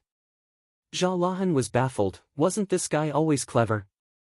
Even without knowing how to identify an ethereal stage expert from the crowd, that demonstration is obvious enough to make a difference. He should be running right about now. The others thought Zhuofan an idiot as well. Only a handful, Tuoba Taizhan included, sensed something odd. Then perk up your ignorant ears, fool, we are ethereal stage experts. Elder Lang stuck out his chin with boundless confidence. By his reckoning, the kid should now be soiling his pants and wailing in horror. After all, ethereal stage was the peak of power in the Western lands. And he, with his wolfish temper, just loved to toy with his food. First drive fear into their hearts, then hunt them down in the cruelest way imaginable. Zhuofan wouldn't play ball though. The only look on his face was a long one, ethereal stage expert, what's that? I've only heard radiant stage expert as the strongest. Tianyu only has radiant stage experts also. My life's goal has always been to reach it and become the best in the world. Ugh! Elder Lang felt like talking to a wall. This kid's ignorance is mind-blowing, taking radiant stage as the peak of cultivation. Which clan is he from? How sad that they know so little of the world. His plan to act the blowhard went down the drain now that the audience was too dumb to acknowledge his greatness. Elder Lang clenched his fist to get rid of this eyesore. And yet, he just couldn't have the fool die without knowing his swag, that would be immoral. And so, the fiend in him doubled down on giving him the ins and outs of ethereal stage with utmost patience. Kid, ethereal stage is a level beyond the radiant stage. Even 100 radiant stage experts can't beat a single one. Oh, so that's how it is. That makes you awesomer than radiant stage experts. Zhuofan bobbed his head, enlightened. Elder Lang chuckled with pride. Now that he knows to recognize greatness, next should be fear. Once he runs, we'll hunt him down, hi. Zhuofan had no such intention though, ever calm and ever baffling. Boy, don't you know our greatness? Elder Lang blinked. Zhuofan nodded, of course, you're ethereal stage experts, able to beat 100 radiant stage experts, no? You already said that. Don't tell me you forgot. Is senility setting in already? Elder Lang choked on his words and exploded, why aren't you running scared? Where's the horror, the panic? Why are your pants dry still? Because. Looking back to see the house lords gone, Zhuofan snickered, because I can't let you pass. Say what? The trio cried. When a radiant stage expert goes ethereal, his soul achieves enlightenment, free of the world's bindings, crushing anything beneath 7th grade. Zhuofan shook his head, his tone sarcastic, I knew the instant you broke my arrays how strong you were. I was only faking it, play pretend, act the fool to yank your chain. How else would those old buddies of mine make a run for it? What a stroke of dumb luck that I got stuck with you 3 morons to play 20 questions with. Lianer giggled and the others chortled. The old ones were their helpers, but they didn't win Tauba Army's respect in the least. It sure livened them up seeing them toyed by a child. Tuoba Taizhan nodded. Old Dugu made the right choice, brave and shrewd, honorable and noble. He is the best choice to be Dugu army's marshal. And yet. Tuoba Taizhan frowned. Rotten piece of scat. You dare to play me? Elder Lang blustered, slapping. A vile air gathered around his hand and that simple palm turned into a savage wolf, entering Zhuofan. With a fierce headache, his soul felt gnawed, his mind fading. It was a perk of reaching the ethereal stage, soul destruction. Radiant stage could launch soul attacks, while ethereal stage took it one step further, making it materialize and even turn into a spirit. Take Elder Lang for example, his soul turned into that of a wolf.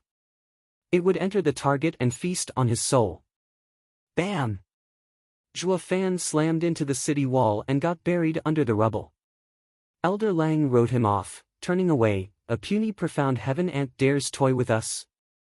Ahehem, he only played you. We've got nothing to do with it.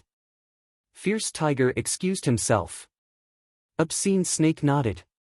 With how an ethereal stage expert was duped by a profound heaven pup, he'd have no honor left to face the world. The best way out of it was to get that lame wolf to be the patsy. Elder Lang was speechless, realizing how honorless they were. Like you saw through the kid's act of stalling. But weren't we all taken in? You're no better. How childish. Alas, this shall be the second time in my long life that I shall mourn over the death of my adversary. Tuoba Taizhan sighed. First was old Dugu. And when I thought of Zhuofan to be my next adversary, he would meet his end before we could even test ourselves. Heroes always die young. This victory brings me no joy. The others nodded. Even as their enemy, Zhuofan had earned their respect. Taobaliener sighed, recalling their fond first encounter, and was touched by sadness. He did save me once, I guess. The rubble lit up with a flash of azure.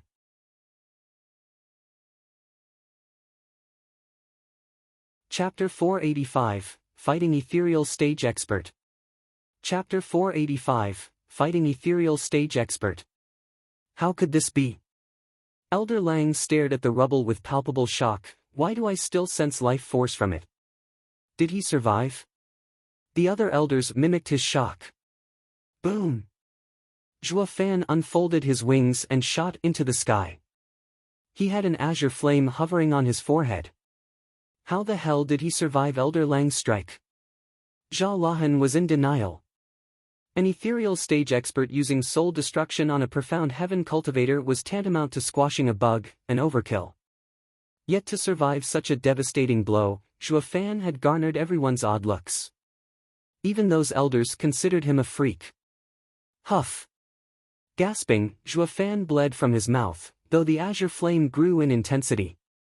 Reaching out to feel the heat, Zhuofan rejoiced. The azure flame was his sole guardian. Elder Lang squinted and said, Fierce Tiger, something is seriously off about him. He took my palm, yet all he got was a flesh wound. It just doesn't make sense.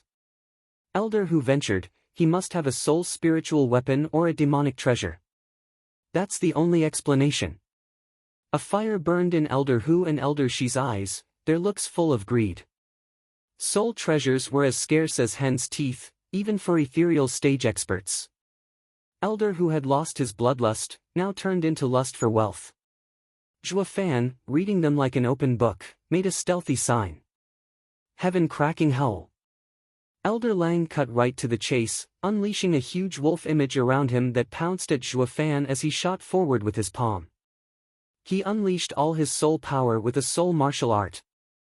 Such overkill was unheard of, an ethereal stage expert using a martial art on a tiny profound heaven cultivator. It went to show that Elder Lang cared for nothing but to kill his quarry outright, even foregoing his status, to get his hands on that treasure as soon as possible. All the treasures in the world wouldn't protect Zhuofan this time, giving him a one-way trip down under. Elder Hu and Elder Shi snorted. Tuoba Tishan's side's mood was heavy, with Liener even showing worry. Zhuofan's sign completed as he shouted, Wraith Style's third move, modified Necro Dragon Screech, Kun Phoenix Lightning. Shriek. A resounding cry announced the appearance of an odd and humongous bird. Covered in azure flames and with purple lightning streaking its body, it got even the space to warp. Zhuo Fan used the traits of two sacred beasts in unleashing this new move, specialized in souls. The azure flame was a gem in refining the soul, while the purple lightning was its opposite, rampant and savage in its deadly destructive power. Zhuo Fan was confident his move could help him hold his own against an ethereal stage expert. What is that thing? Elder Lang shuddered. Whoosh! The odd bird shot straight for the wolf before he could react. Bam! On impact, the bird scattered and Zhuo Fan spat blood. He got a killer headache while the azure flame burned hotter. Yet the scattering motes of azure stuck to the wolf, making it howl in agony. Purple lightning shot like a snake through it, punching hundreds of holes and pulverizing the rest. Elder Lang was trembling, gawking at the impossible made possible as blood seeped from his mouth. Then came a world of hurt, a searing pain lacing through his head. Jackal, his friends turned from him to the weakened Zhuo Fan, having lost their contempt. A profound heaven cultivator and an ethereal stage expert went head to head. The result? The ethereal stage expert was badly wounded. It was unprecedented. No matter the soul martial art used, nothing could have bridged the abyss between them. It made no sense at all. The elders were floored and Tuoba Tieshan's side was dumbstruck. They had written Zhuo Fan off in the last strike, but the cunning kid not only fought Elder Lang back, but gave him a blow he wouldn't soon forget. Their eyes held unspeakable horror when watching this abomination. Is he even a bloody human? Zhuo Fan took a deep breath, his face pale and hands shaking. He had one-upped Elder Lang good with that move, but there was no denying it, their gap was just too huge. He took that soul destruction martial art and lived, but he was in an even sorrier state, about to break. A casual strike would kill him at this point. He was in the worst danger of his life. Elder Lang bore through the soul pain, and despite the soul scarring he went through, it paled compared to Zhuo Fan's precarious state. But it carried a far heavier weight, the greatest humiliation of his life. Rotten punk, I'll kill you. Elder Lang spat through clenched teeth, stomping towards him. Each step shook the earth. Elder Hu reminded, Jackal, he's on his last leg. Another soul attack will finish him. I know that, but I won't give him the satisfaction of a quick death. Elder Lang flicked and a blue wind shot for Zhuo Fan. The incoming storm howled like countless beasts. It went beyond mere wind, but became a horde of thumb-sized wolves, clawing for their prey. Profound ranked martial art, devouring wolf pack. I will tear your soul one mote at a time to let you taste unspeakable torture. Elder Lang roared. Leonor covered her mouth, tearing up. The rest lamented. Zhuo Fan is an unrivaled warrior of his generation. Instead of respect, he is met with a cruel death. Zhuo Fan shook, his mind going a mile a minute. Maybe shift will work. But the soul attack didn't give him any room to wiggle. It was then that a shout came. Soaring demonic dragon. Roar! With a rumble, a black dragon appeared around Zhuo Fan, whipping the wolf storm away. Elder Lang stepped back, watching the imposing man shielding Zhuo Fan and oozing black energy. Elderly, took you long enough. Zhuo Fan grinned. Steward Zhuo, forgive the delay. Li Jingtian saw his weakened state and turned his bloodshot eyes at Elder Lang. Did you hurt Steward Zhuo? I'll tear you to pieces. Li Jingtian shouted. Elder Lang mocked, you're fresh into the ethereal stage. You've barely focused your soul to be able to take that tone with me, you blowhard. The only reason you pushed me back is because I'm wounded. Be a good boy and scram. It'd be a pity for a stray attack to end you. It'll make reaching ethereal stage a waste. Ha ha ha, elderly, see that? They're in the ethereal stage yet their brains on the fritz, especially that white beard with his wolf soul. He takes the cake. Here we are at war and the imbecile spills the beans on his condition. He has more value as an enemy than an ally. Zhuo Fan was full of contempt. Elder Hu and Elder She glared at Elder Lang. They had to admit, the kid is friggin' right. Lianer giggled again while the rest smiled and nodded. In this precarious moment, Zhuo Fan keeps his cool like a true marshal and hero. Only Elder Lang's face grew hotter with every jab, about to pop.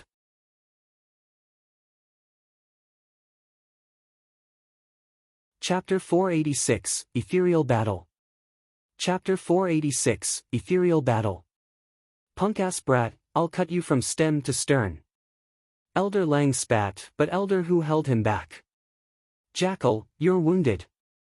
Let me handle it. Elder Hu exploded with power, enveloped by a tiger image. His mighty and imposing figure made it hard for even the wounded Zhuo Fan to breathe. Third layer of ethereal stage is no pushover. I can feel it even from behind Elder Li. Li Jingtian tensed, face hard but eyes raging, typical martial fanatic stuff. Ha ha ha, right on time. Li Jingtian stepped up, surrounded by a black dragon. Its aura wasn't on par with the tiger, but didn't lose much either. Fierce Tiger grumbled, what the hell is wrong with this place? They're all freaks of nature. I have 2 layers on him and should hold the advantage. Yet this advantage is barely visible. There's no way he's 2 layers under me. Elder Hu looked on with suspicion.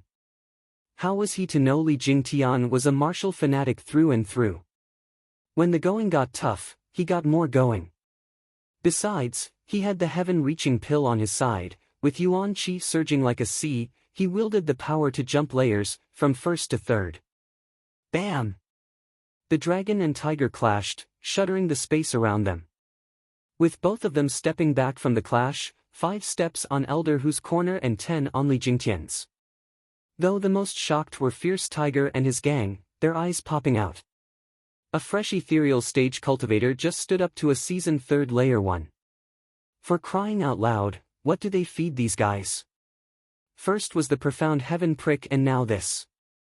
Is this a worldly sect or what? How are they all talents? The trio was speechless. Fierce Tiger grumbled but still wouldn't accept it, rushing with another tiger at Li Jingtian. I refuse to frickin' believe the great me can't handle an ethereal stage newbie. Li Jingtian obliged Fierce Tiger with another black dragon. The same thing happened, but this time Li Jingtian fell only 7 steps back. Fierce Tiger was even more annoyed. Li Jingtian was growing as he fought. His 2 other elders watched shell-shocked. Is Windgaze City a den of fiends? Not one of them is human. Again. Li Jingtian was perky, going for another strike. Fierce Tiger shuddered but had to meet him. Black Dragon and Tiger tackled each other till the sky turned dark and the earth rumbled, meeting at every turn with no one having the advantage. Soul waves filled the sky, causing even the jackal and obscene snake to grumble. Weren't they claiming there was no ethereal stage expert in Tianyu? We came here for a stroll, killing the enemy left and right. Yet an ethereal stage cultivator had just shown up to stand up to Fierce Tiger, and stand up he did. Intelligence said Tianyu is a small fry. Wait till I get my hands on them. At least the situation wasn't completely out of control, since they had the numbers advantage. Jackal swiveled his insidious eyes on Zhuo Fan, he, wounded whelp, you've lost your shield. Be good and drop dead. Jackal sent blue howling winds, with bared fangs and maws. Zhuo Fan stood still out of lack of strength, if nothing else. Li Jingtian had no way to help, not when tangled with Fierce Tiger. It was then that a couple shouted, fire and water combine, life and death art. Who? A white and blinding ray shined through the clouds, running over Elder Lang's attack and going for him. The elder defended with his hand. But the white ray was a fusion of blazing heat and icy water, turning it into an unstoppable force, driving pain into the depths of his soul. He clenched and the ray scattered into motes, yet his face switched between burning hot and ice cold, shuddering all the while. Jackal, are you all right? Obscene snake cried. Elder Lang gnashed his teeth, shaking off the ice and scorching heat, but not the killer headache. he found two people shielding Zhuofan, the power couple, Qiu Yanhai and Xue Qingjian. For God's sake, this place is a freak show. How can two peak radiant stage experts hurt me? Gasping, Elder Lang spat, they are close to the ethereal stage, but they haven't given their soul form and can't use soul destruction. That strike is only a pseudo-ethereal stage's attack at best. I'll wipe the floor with these ignorant fools. Hold on. Obscene Snake called, his lustful eyes roaming over Xue Qingjian's exquisite form and gulping, leave the two, especially the woman, to me, he he he. Jackal knew his sick hobby had reared its ugly head and nodded. Qiu Yanhai saw he was after his old gal with those foul eyes and roared, Biddy, let's take that old coot down together. Hi, wait, jealous much? Xue Qingjian giggled with love. Qiu Yanhai felt like spitting fire from rage. Zhuofan reminded, Elder Qiu, Sister Xue, he's in the second layer of ethereal stage. It will be hard even if you are together. Steward Zhuo, we got this. Qiu Yanhai snorted. Xue Qingjian beamed, my old codger is just that feisty. Not even I can hold him back. Zhuofan glanced at Obscene Snake, Sister Xue, lend me your ear. Xue Qingjian was dazed for a moment and nodded at his message before flying after Qiu Yanhai. Obscene Snake laughed when the couple came, just what he wanted. Elder Lang saw that Zhuofan was by himself at long last and grinned. Though Zhuofan snickered, you crusty old coot, haven't you had enough? Bring it if you're so confident that I'm alone. You've gotten hurt thrice now, so let's see how many hits can a second layer of ethereal stage expert take. Jackal frowned. Thinking back, all his wounds came from taking his enemy lightly. First at Zhuofan's hand, second at Li Jingtian coming to the kid's rescue whipping him away, and third by the power couple. Each of these beatdowns wasn't much by itself, but they compounded. Sooner or later he'd have so many, his soul would be damaged making it dangerous. This would never have happened if they all came at him from the front and open. I just had to be careless. Jackal scanned his surroundings, showing utmost caution to not fall for any more cons. Zhuofan smiled, figuring him out, say, who do you think will win, my side or yours? Your new ethereal stage cultivator looks tough, but there's no way he can stand up to Fierce Tiger in the third layer. It's only a matter of time. As for the other two, they're just at peak radiant stage.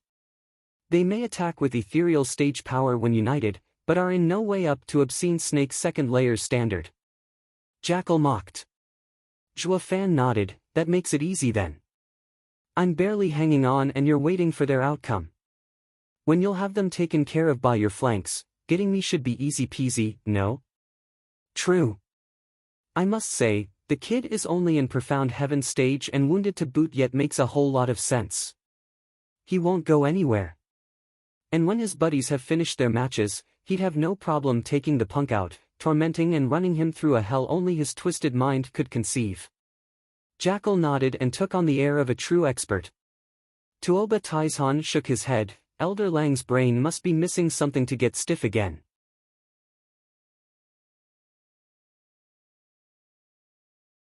Chapter 487, Lust Ain't All Fun and Games. Chapter 487, Lust Ain't All Fun and Games. How? Tuoba Lufeng asked. Tuoba Taizhan explained, stalling. I don't know what the kid's game is, but one thing is certain, he's buying time for something. Lufeng, whenever you encounter a situation like this, you don't chat your enemy up and be firm in your decision. Fear is the mind killer. Tuoba Lufeng nodded, should we tell him? Absolutely not. Tuoba Taizhan and Han Tianma spoke in tandem and then burst out laughing.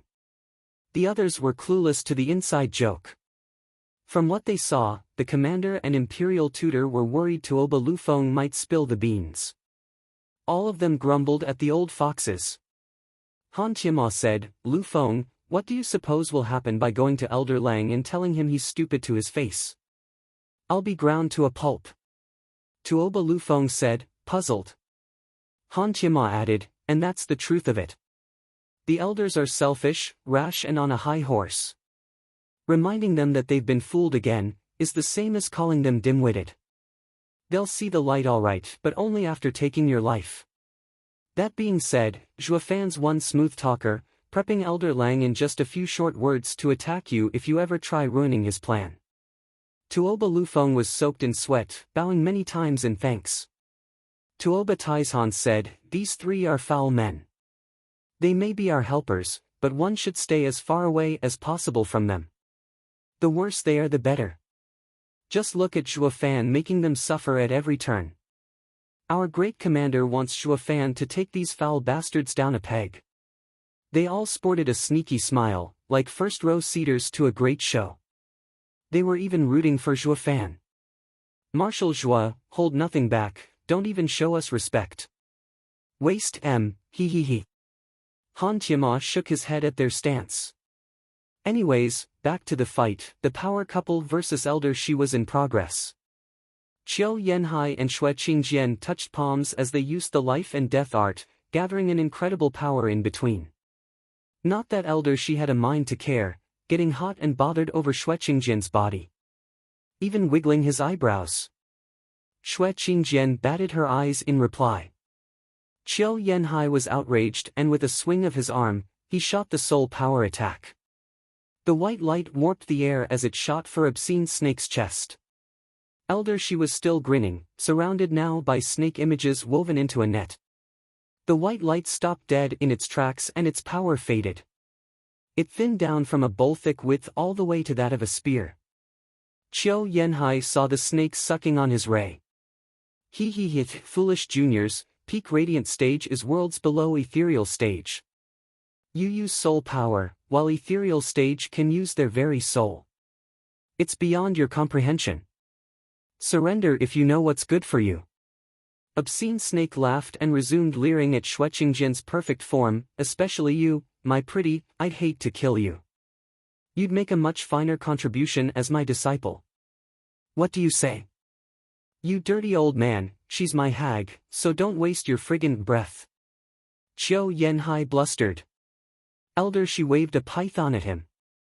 It coiled around him and opened its maw and spat miasma.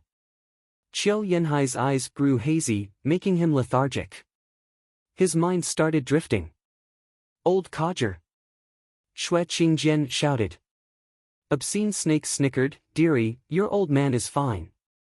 But since my soul is the king python, now that he's poisoned, it will rot his soul to death.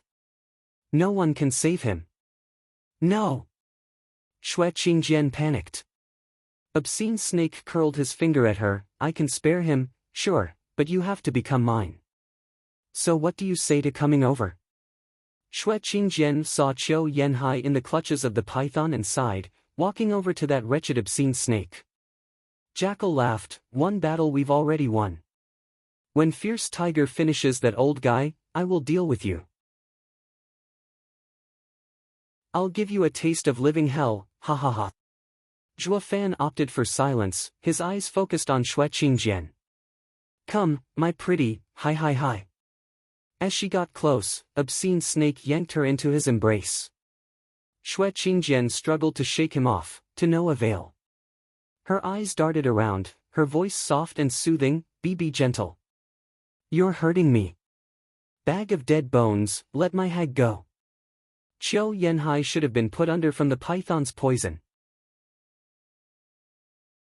Obscene Snake gave him a taunting look, turning back to his prey. "My pretty, I'll let you go but don't go anywhere." "Where can I go? I'll always be with you, ha ha ha," Xue Qingjian giggled. Obscene Snake let go of her and Xue Qingjian's eyes turned cold, striking his chest. Obscene Snake easily held her palm, grabbing Xue Qingjian tighter. "Ha ha ha, I just knew you're sassy. I like you. Plenty of sassy girls have wanted to kill me or kill themselves, but all of them ended up in my hands. You're no different. Go to hell." Xue Qingjian lashed. That only got Obscene Snake more excited. "My pretty, the feistier you are, the more you turn me on. Now give me a big kiss." Obscene Snake puckered his lips, closing in on Xue Qingjian's pristine face. "Stop, pervert!" Qiu Yanhai roared, still trapped. Obscene Snake's lips did touch a face, but when he looked at that face, the sight scared him to death. What are you doing here? Obscene Snake, hugging Zhuofan, felt like taking a bite out of something foul and rotten. Elder Lang was dumbstruck, finding Xue Qingjian in Zhuofan's place. Old coot, how do you like my eyes? Are they nice? Zhuofan cooed. Obscene Snake was all shaken up, to the point of parting with his lunch.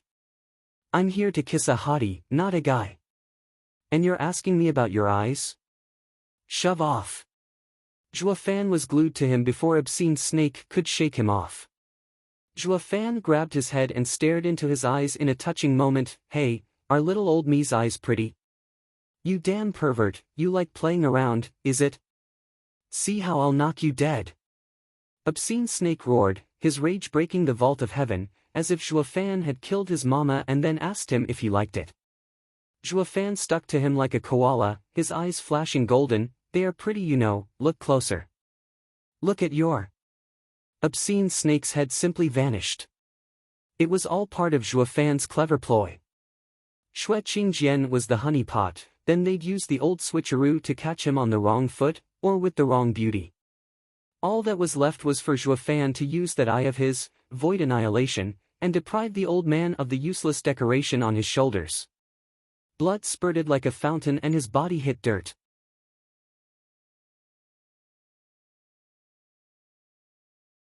Chapter 488, All-Out Assault. Chapter 488, All-Out Assault. Obscene Snake. Elder Lang cried. Tuoba Tieshan's side was just as stunned. They knew Zhuofan was up to no good, but they had failed to grasp how high Zhuofan would shoot, a profound heaven cultivator taking down an ethereal stage expert's head. He first neutralized Elder Lang with words while aiming for Elder Shi. Zhuofan is insidious. Tuoba Taishan gasped. The others were on the same page about that. Taoba Liener was dazed looking at the slumping corpse as her heart gave an odd thump. Zhuofan jumped away and shouted, Elderly, they're enraged. Flee! Li Jingtian's ears twitched and he broke away. While chasing them, Fierce Tiger sensed danger from the spatial fluctuations and dodged. He saw Zhuofan's right eye's 2 golden rings. Whoosh! Li Jingtian grabbed Zhuofan and flew away.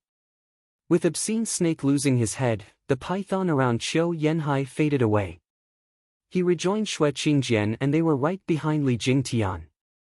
Fierce Tiger went over to Obscene Snake's body, then glared at Jackal. What the hell happened? How did they get his head? Elder Lang was still shaken up, stomping. How should I know? 1 second he was here in front of me and then the next second the punk was in Obscene Snake's arms, taking his head. He was dead before I even saw it.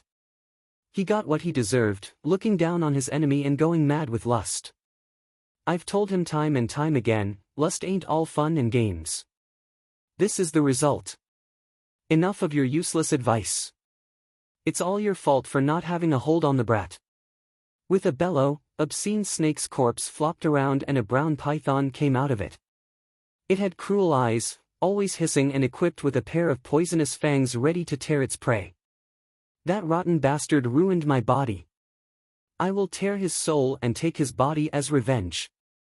The python raved, its tail lashing everywhere. Elder Hu and Jackal shrugged, then watched Zhuofan go. Old Lang, should we help Obscene Snake get a new body? Of course, even without that damn snake's issue, I'd still tear the punk limb from limb. Elder Lang gnashed his teeth. Obscene Snake's body flopped some more, his voice howling, what are you waiting for, get him.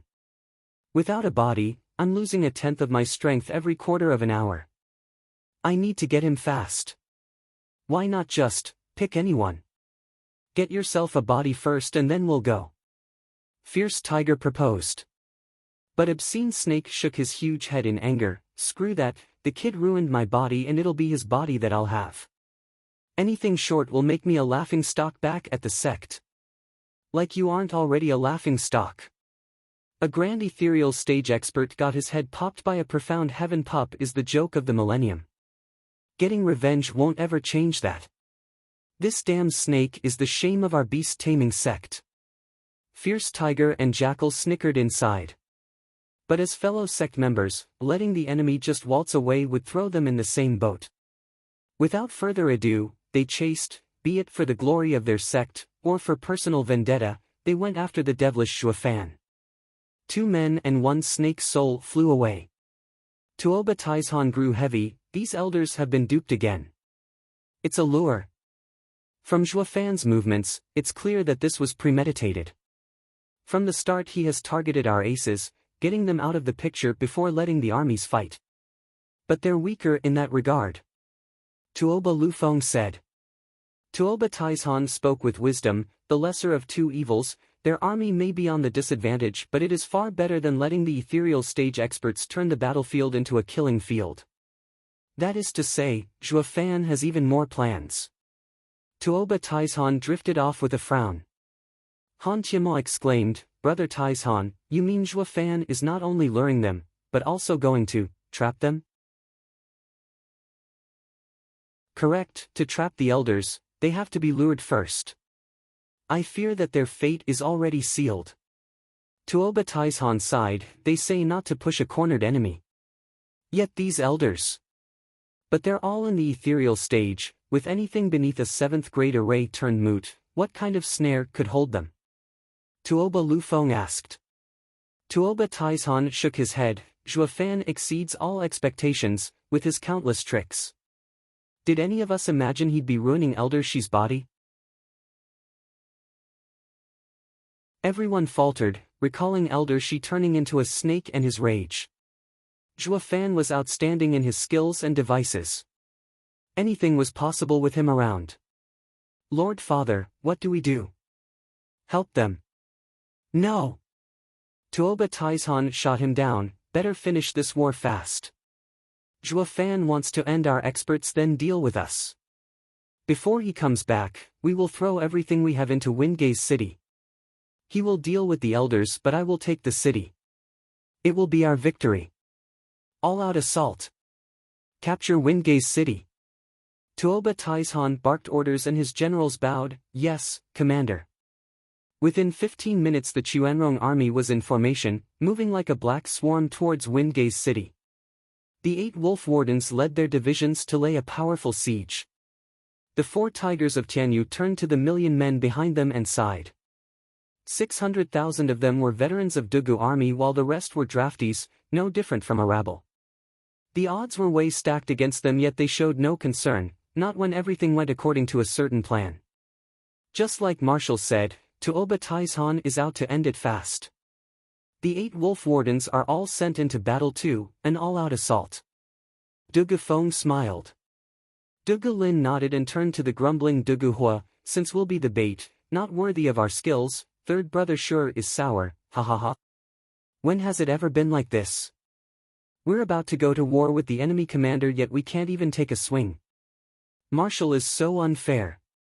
Dugu Hua huffed and stomped. Dugu Feng stated, true, it's not like Marshall is old 5th steward for nothing. He has to make him look good. Besides, if there's one team that can cut through the enemy like butter, it's that creepy division. With our men, we won't even get past the wardens. Just the mention of their 5th brother had Dugu Hua whining again, each soldier should be placed according to their skills. Giving me that division would allow it to reach its true potential, unlike under 5th. Can't Marshall see this simple truth? Dad isn't blind, he just doesn't care about you. Gu Santong chomped out an ingredient to the side, bored, Dad is a nepotist. Who are you to him, that he would just give you those hard refined war puppets?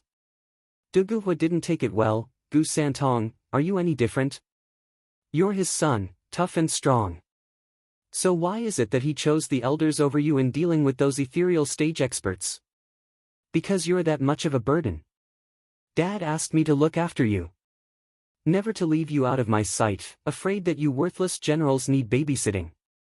That's why I'm stuck here instead of wasting that friggin' old foggy who messed with Dad. Gu Santong fumed. Dugu Feng intervened before Dugu Hua blew a gasket, now, we're all on the same side, following Marshall's orders. Moreover, Gu Santong is right, the enemy is sending specialists after our heads. Take a look. The others followed Dugufeng's finger and found a fleeting black mist among the Chuanrong army. Shadow Guards.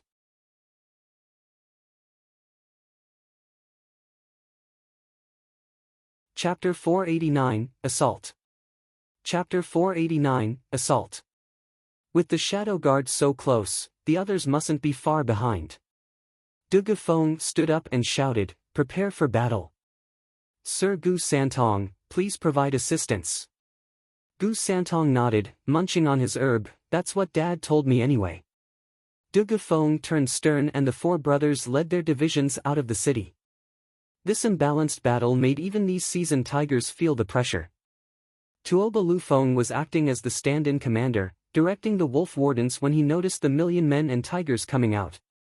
It made no sense for them to abandon the advantage of the walls, even without a raise, and opt for a frontal assault. He understood their plan soon enough. Only outside the city walls would the army of 4 tigers be able to gather to form a wedge and strike into the heart of his camp. Zhuo Fan is cocky, throwing everything in a single risky move. "We aren't good with soldier formations, but we have the spiritual beasts to give you a world of hurt." Tuoba Lufeng ordered, "Steel Arm Wolf and Ironback Wolf, move in front to block them. Howling Wind Wolf and Blood Shadow Wolf will punch through behind the two. Throw this battle into chaos once Tianyu's imperial family's support breaks their formation." Understood. The messenger left. The fanned-out wolves changed formation. Ironback Wolf and Steel Arm Wolf's divisions combined, forming a wall in front of Tuoba Lufeng. Dugufeng laughed, "Give your all, charge." With their numbers short, their best bet was to finish this battle quickly. They had to brave the danger of a trap to get to the commander and hold him hostage. Roar! The fearless shouts of soldiers shook the sky. At the same time, hundreds of black trails flitted over with eerie movements. They entered their formation and mowed down these men with their black blades. Their barely formed formation collapsed in an instant. Way above them, Sima Hui bombed them with chess pieces. They whistled through the air and left behind craters and mournful cries. Thousands fell with every strike. Howling Wind Wolf and Blood Shadow Wolf, who were on standby, laughed with glee. "Without Dugu Zhantian, they're nothing. Look how easily their formation fell. The invincible army will fall even without our help." Howling Wind Wolf laughed. Blood Shadow Wolf snickered, "That Marshal Zhuo's mind is only filled with machinations, yet is lacking in the military department, ha ha ha. When it comes to wars, what's important is to use your full strength in a clash. Getting tangled up with court politics and cloak and daggers every day makes you weak in directing soldiers. No matter how shrewd he is, Dugu army will die in his hands." Only Tuoba Lufeng knew just how intricate Zhuo Fan's thinking was, so much so that he felt it was all going too easy here. Strange, was Dugu army ever this weak? They're not up to par with the average Chuanrong soldiers. With a reverberating shout, a red flash landed on the battlefield, a 7-year-old kid. Sima Hui shook all over and even dropped his readied pieces. "Senile old man, rather than play chess all day back at the capital, you've come here to fight?" Gu Santong shone red as he punched at the sky. Hum. The space warped. Sima Hui felt his vision swim as the relentless force slammed into him. Sima Hui didn't even have the time to make a peep. All he could do was bring out his Yuan Qi. Bam! The ringing explosion made Sima Hui spill blood, his clothes a mess as he barreled through the air, bleeding from every inch of his body. Invincible scamp Gu Santong's punch was that of a monster. Not even the monochrome chess sage could take a hit. Snorting, Gu Santong grinned, turning to the Shadow Guards. With his uncanny speed, he punched every one of them into a pulp, even if they weren't exactly human. The power of that cutesy fist warped the space so much that he didn't even need soul power to finish the job. And now that he had Vaulting Kunpeng as his guide, he used that ridiculous strength to its utmost potential. The Shadow Guards didn't stand a chance. Gu Santong ran to and fro, nailing shadows at every corner. When Gu Santong touched down, his tiny fist was soaked in blood, his sharp eyes staring down Ironback Wolf and Steel Arm Wolf's divisions. Dugafeng shouted, "The bastards are dead, attack!" Roar! His brothers gathered over, leading 600,000 men to form a new formation. Unlike before, these soldiers were of different metal, hardened and tough. They were the remnants of Dugu army. Charge! Dugafeng shouted. With the tigers in the lead, the army's yuan qi fused. The soldiers formed a sharp blade that could cut any shield. Ironback Wolf and Steel Arm Wolf jerked, finding this formation a much worse enemy than the previous larger one they had formed. This is Dugu army. The previous one was bait. Tuoba Lufeng shouted. Dugu army was right on top of the two enemy divisions when Gu Santong timed his fist just right, soaring fist, splitting heaven. Hum. Roar. His attack and Dugu army's aura combined. Ironback Wolf and Steel Arm Wolf felt the heavens dropping on them. The sheer might of this attack robbed the air from their lungs and stopped their hearts. Boom! The million men of the two wolves were flung all over the place, with many in pieces, as the tigers cut through them like paper. Ironback Wolf and Steel Arm Wolf puked blood. They had to thank their formation for still being alive. Although now the divisions were crippled. 30% died from impact while 60% lay in critical condition. This is impossible. Tuoba Lufeng was slack-jawed. Dugu army didn't have such strength even at full power. How did it break two wolf divisions?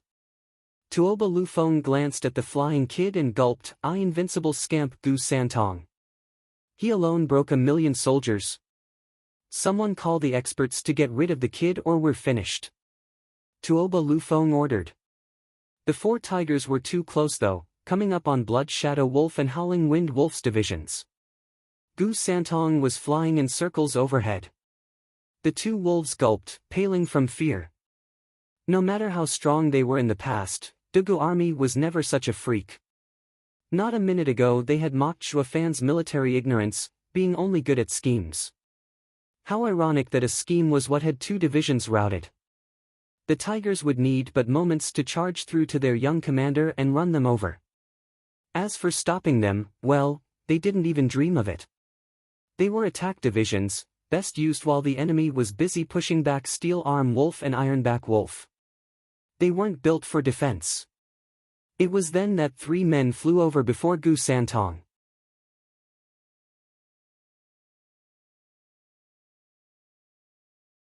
Chapter 490, Immemorial Sages vs. Qilin. Chapter 490, Immemorial Sages vs. Qilin. You again. Gu Santong spat, "You rotten sack of meat, you've always pushed me around. Last time I let you off yet you still dare to come back. Is it your time to die?" Covered in black robes, with black mist around him, Shadow King was back. On his side were Gu Santong's old acquaintances from 300 years ago, Zhuge Changfeng's old elders. The two were filled with bloodlust. Shadow King grinned, "Gu Santong, the only reason I'm here is because this time I've come prepared. Look around you, they're all old friends of yours. Recognize them?" Gu Santong snorted, "I don't have time to waste on nameless juniors." "Quite the mouth you have. We fought so hard 300 years ago and after all this time the noble Sir Gu acting as divine dragon must have forgotten his friends of old." One mocked. Gu Santong stared back, "You were there. Wait, all of them are dead so how are you two men still alive?" "Men?"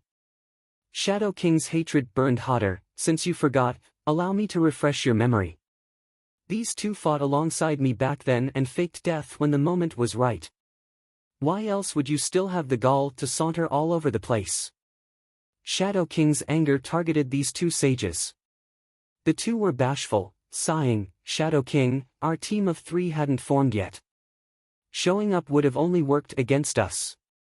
So we decided to buy some time to train our teamwork for the next time we fought Gu Santong. That's why we faked death. You ran, but what about me?" Shadow King glared. Heaven Sage sighed, "Shadow King, you've always been true and loyal. You'd never agree with our plan and even fight our attempt. That's why we didn't say anything. You left me for dead. Shadow King gnashed his teeth. It's because I thought you were dead that I resorted to stake it all on taking Gu Santong's 10 punches. It's what got me these creepy ghoulish threads. Aren't we the same? After the battle, Gu Santong broke our spirit root, dashing our hopes for the ethereal stage and sealing our lifespan. We could only drag our miserable existences as crippled husks. How's that any worse than me? You're still human.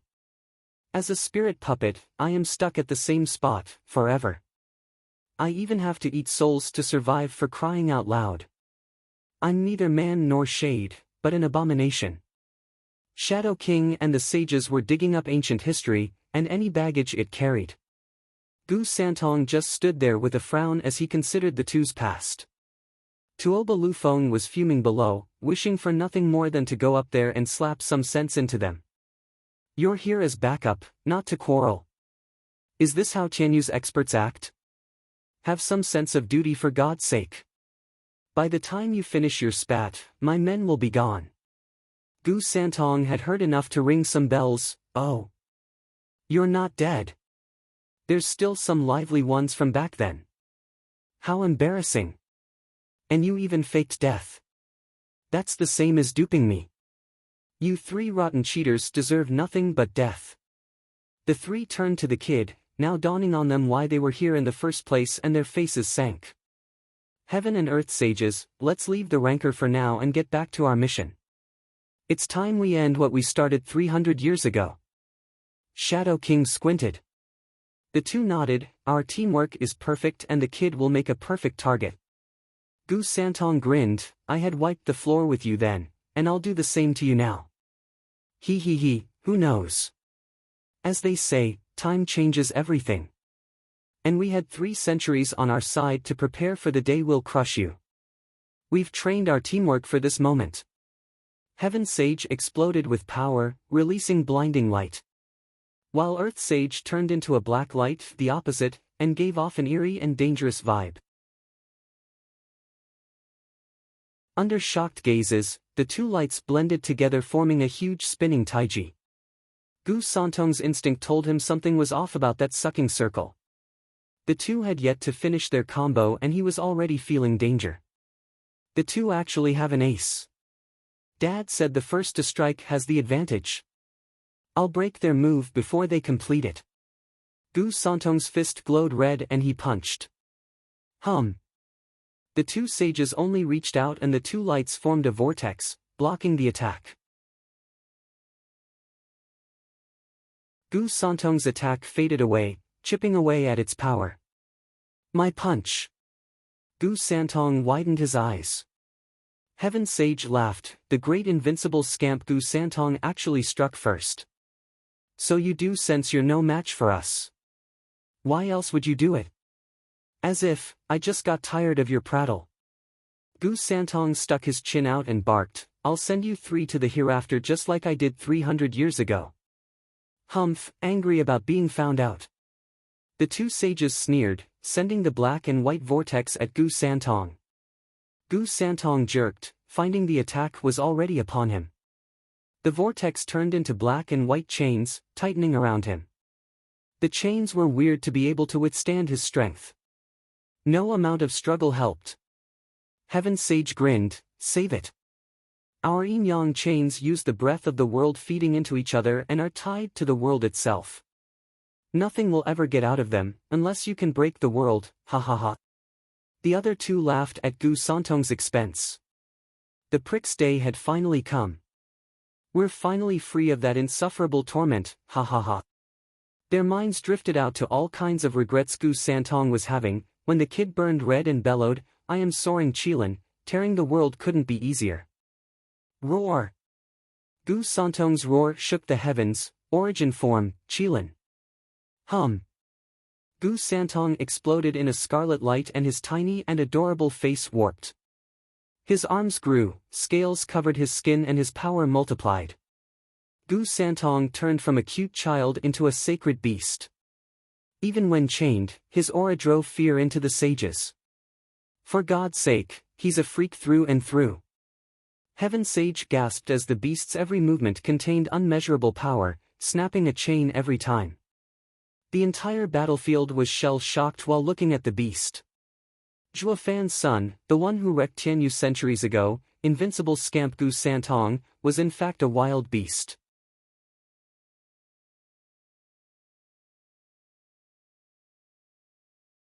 Chapter 491, Tri-Barrier. Chapter 491, Tri-Barrier. Human sage, don't just stand there. We can't hold on for much longer. Heaven and earth sages were bearing through the strain with clenched teeth and twisted expressions. Shadow King was peachy on the sidelines, not lifting a finger. Shadow King mocked, this would have never happened in the first place, if we had dealt with him together 3 centuries ago. Shadow King was really thinking of backstabbing these two, but one thing was clear, only together could they handle Gu Santong, for the bigger picture. Shadow King made a sign and a golden chain shot towards the yin-yang chains, making them shine as well. The chains grew tougher and Gu Santong could only wail in distress, unable to break his binds even as Qilin. Heaven, earth and man, Tri-Barrier. The 3 sages made the same sign. Du Gufeng looked up with a frown. He was freaked out by Gu Santong's form as much as the next guy, but he was their ally, their support.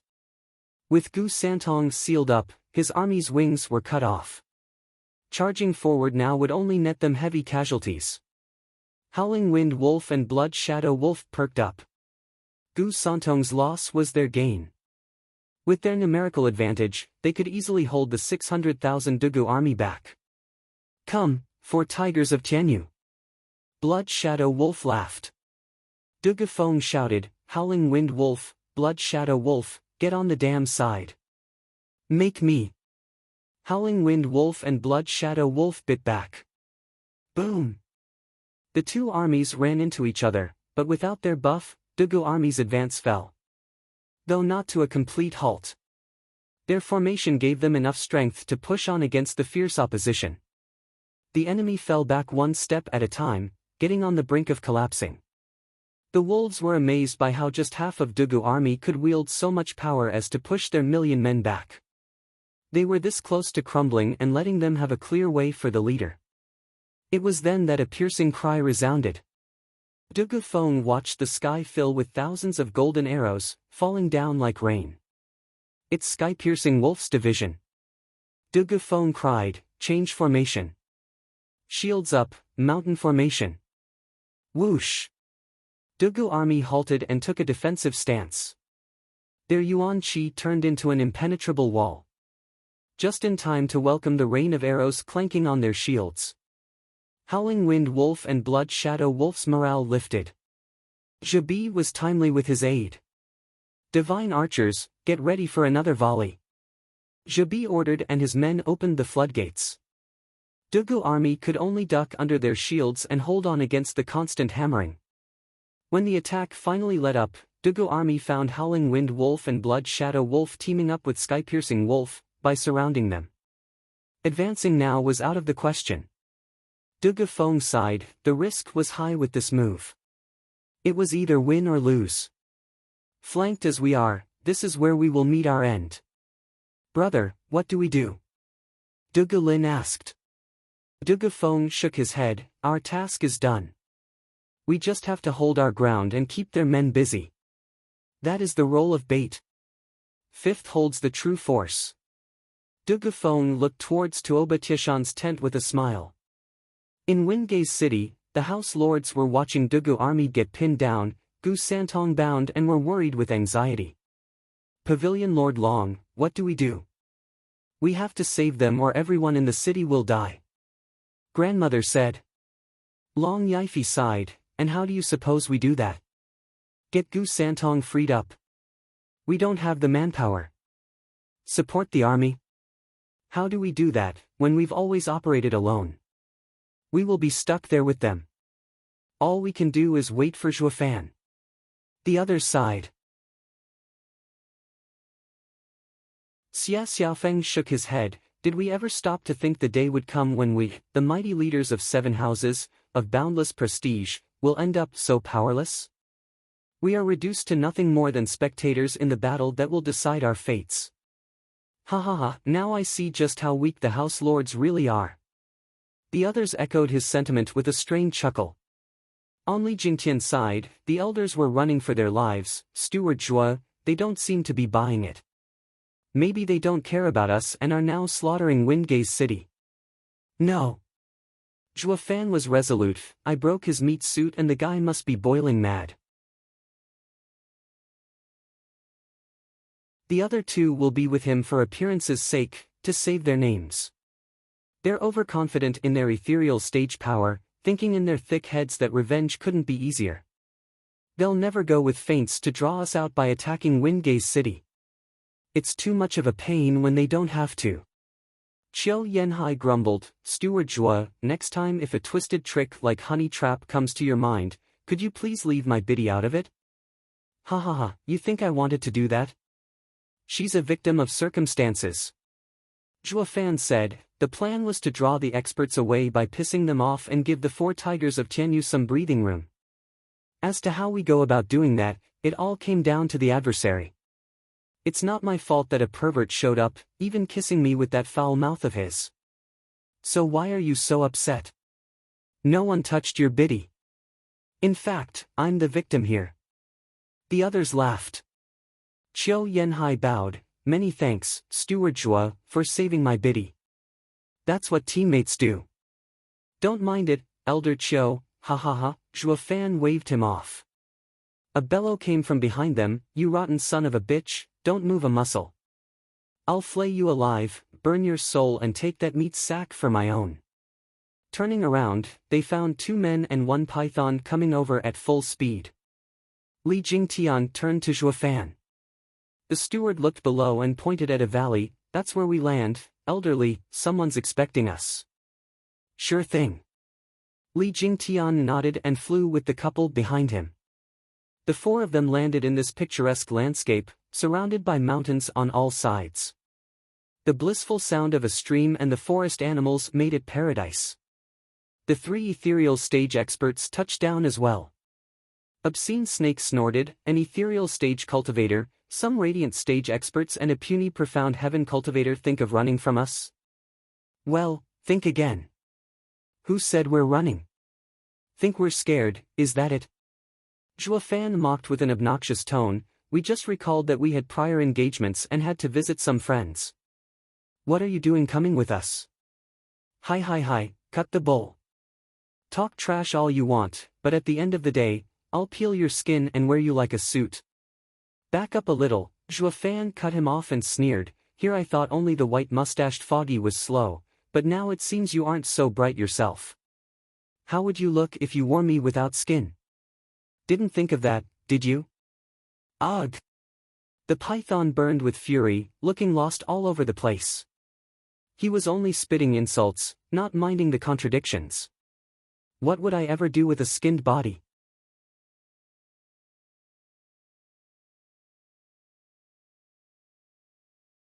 Chapter 492, Impermanence 5. Chapter 492, Impermanence 5. Holding his head, Elder whose savage eyes glared at Obscene Snake, are you here to kill him or to chat up with him? What are you doing getting tongue-tied in crap? You're dragging the intellect of our whole sect through the mud. Elder who roared at Obscene Snake and Jackal. All he got was a huff and puff from them, focusing their angry glares on Zhua Fan. It was all this piece of crap's fault for them ending like this. One in a sorry state and the other without a body. Their reputation as an ethereal stage expert aside, he had now attacked another angle, their brains.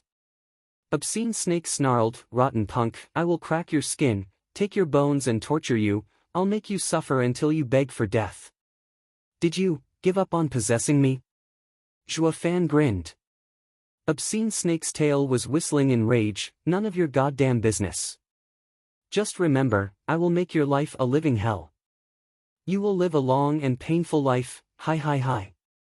Zhua Fan merely shook his head, dumbass. Boy, are these people the target? An aged voice resounded. The elders jerked around but saw nothing. Fear creeped into their hearts for how much weaker they were compared to the owner of this voice. The 3 felt perhaps more than a little uneasy. Did we just get played, again? We, the great ethereal stage experts? An expert ambush. But Tianyu has nobody stronger than us. Even Li Jingtian's case took 1,000 years to pass, yet now there's another ethereal stage expert in hiding? The three gulped, their common sense defeated. Zhuo Fan sneered at them, cupping his hands. I thank the elder for his support. They are all here, please begin. Fine. The aged voice came again. From all around the mountains, space twisted until 5 aged robes came into view, having the group surrounded. Every single one of them had a handicap. One with atrophied ears, one was blind, one had a cut-off nose and one with the tied lips, even though his voice still came out. The last one was looking quite healthy, if one ignored his other crippled senses. He didn't even have a tongue, only groaning as he talked. Following the trend, the 5 men each missed sensory organs, yet, through a twisted logic, still had the sense that the other guys were missing. Even Li Jingtian twitched a bit after looking at the creepy 5. While the 3 elders were downright stumped, even falling back in fear. Fierce Tiger's teeth chattered. Demon Scheming Sect's Impermanence 5, what are you doing here? Last I checked, Demon Scheming Sect is one of Tianyu Empire's 3 guardian sections. Going about our domain is only natural. That being said, I can't help but wonder, what's Beast Taming Sect doing here? Are you here to mess with our disciples? 4 elders simply meditated on a rock, with only the blind, deaf and sealed-mouth elder speaking. The terror was growing within the 3 beast elders, evident by their sweat. Fierce Tiger wiped his brow and bowed. Elders, we had been taunted by some insidious lowlife. We have never touched any of your great sect's disciples. Never, is it? Then what was that flaying our disciple and taking his body all about? My ears are frail, but I can hear just fine. The same one spoke. The trio were panicking now, crying at Zhuo Fan, you're a Demon Scheming Sect disciple? Yep, in the making. Zhuo Fan shrugged. The trio shook like leaves and hatred exploded within. Oh, not out of regret, but with malice directed at their intelligence reports. They did it on purpose. How else could they not find out that our target is with the Demon Scheming Sect? What was supposed to be a simple in-and-out job, beneath the prying eyes of Tianyu's guardian sects, had now become a task of targeting Demon Scheming Sect's disciple. They were as smooth as a lummox. Tianyu's emperor in particular. You fool, going around targeting Demon Scheming Sect's men with your pranks? Is life too good for you? The 3 elders were close to bawling. Impermanence 5 are veterans. We should have had an easy time, but we just came here and have already hit a wall. Fierce Tiger bowed at once. Elders, we did not know the kid was yours. We ask that you overlook our transgressions out of the goodness of your hearts. Ha ha ha, what's the point of sect rules if a simple apology would suffice? You messed with our disciple and think you can walk away, just like that? Who do you take the Demon Scheming Sect for? The same elder taunted. As tears welled up in their eyes, Obscene Snake had to show his dissatisfaction. Elders, just look at us. It's him who has messed with us. He is still alive and kicking even after taking out my body. Ha ha ha, a profound heaven kid destroyed a great ethereal stage expert's body. What a shame. And now you have the nerve to own up to it. The way I see it, death will look much better on you. The elder mocked. The other 4 elders shook a little, each expressing joy in their own creepy way. Fierce Tiger barked, Obscene Snake, are you so damn blind? This is a trap. Demon Scheming Sect is splitting hairs just to fish for leverage. We can beg all we want, but they won't ever let us go. Ha ha ha, everyone is a product of their environment. You haven't been around this kid for long, yet you already have the kid's brain rubbing off on you, if only a little. I think congratulations are in order. The elder mocked. Fierce Tiger turned savage. Impermanence 5, you're famous in Western lands, but you're not much different from us. Don't push it or we'll take you down with us. Now I really want to see just how 3 nobodies would go about doing that. Ha ha ha, the elder shot back. Kid, take your men away before they tie us down. Yes, elder. Zhuo Fan bowed, giving Li Jingtian a look. The four flew away but didn't go too far, watching from the sidelines at the edge of the valley. A fight of this degree would do the fresh ethereal stage Li Jingtian and the power couple a world of good. Qiu Yanhai frowned at the still-sitting elders. Steward Zhuo, what's the deal with them? Their senses are wilted, but not by accident. Ha ha ha, true. It came about from their cultivation method. Zhuo Fan explained, it is a combination art, vicissitudes art. It is said, a year of vicissitudes, a time of blossoms and a time of wilting. When the year turns, vicissitudes begin anew. This is the natural cycle. Everything in this world rises and falls in a never-ending cycle. These 5 elders emulate it through their sensory organs. But the cycle can sometimes thrive and sometimes degrade. To compensate for this glaring weakness, they each gave up all their sensory organs except one. Thus, together, they will only thrive. To the point that many experts stronger than them have fallen to their combination art. The elders are named after the sensory organ they picked. Take that talking elder for instance, he is Elder Shi, because of his tongue. The others nodded, which Xue Qingjian found their creepy looks not at all inviting, but they're so damn ugly. No matter how great the art is, I'll never practice it. The others laughed. Zhuo Fan continued, Sister Xue, you're underestimating the vicissitudes art. Not anyone can train in it. The least you should be ready for is to give up your face, but you also have to join 4 others in using it. While each of them has a sense still working, it is at the group's discretion to use it. And therein lies the kicker, you can't control it. In reply to their shock, Zhuo Fan smiled, anyway, there are 3 reckless fools trying it out. You best peel your eyes to a true ethereal stage expert.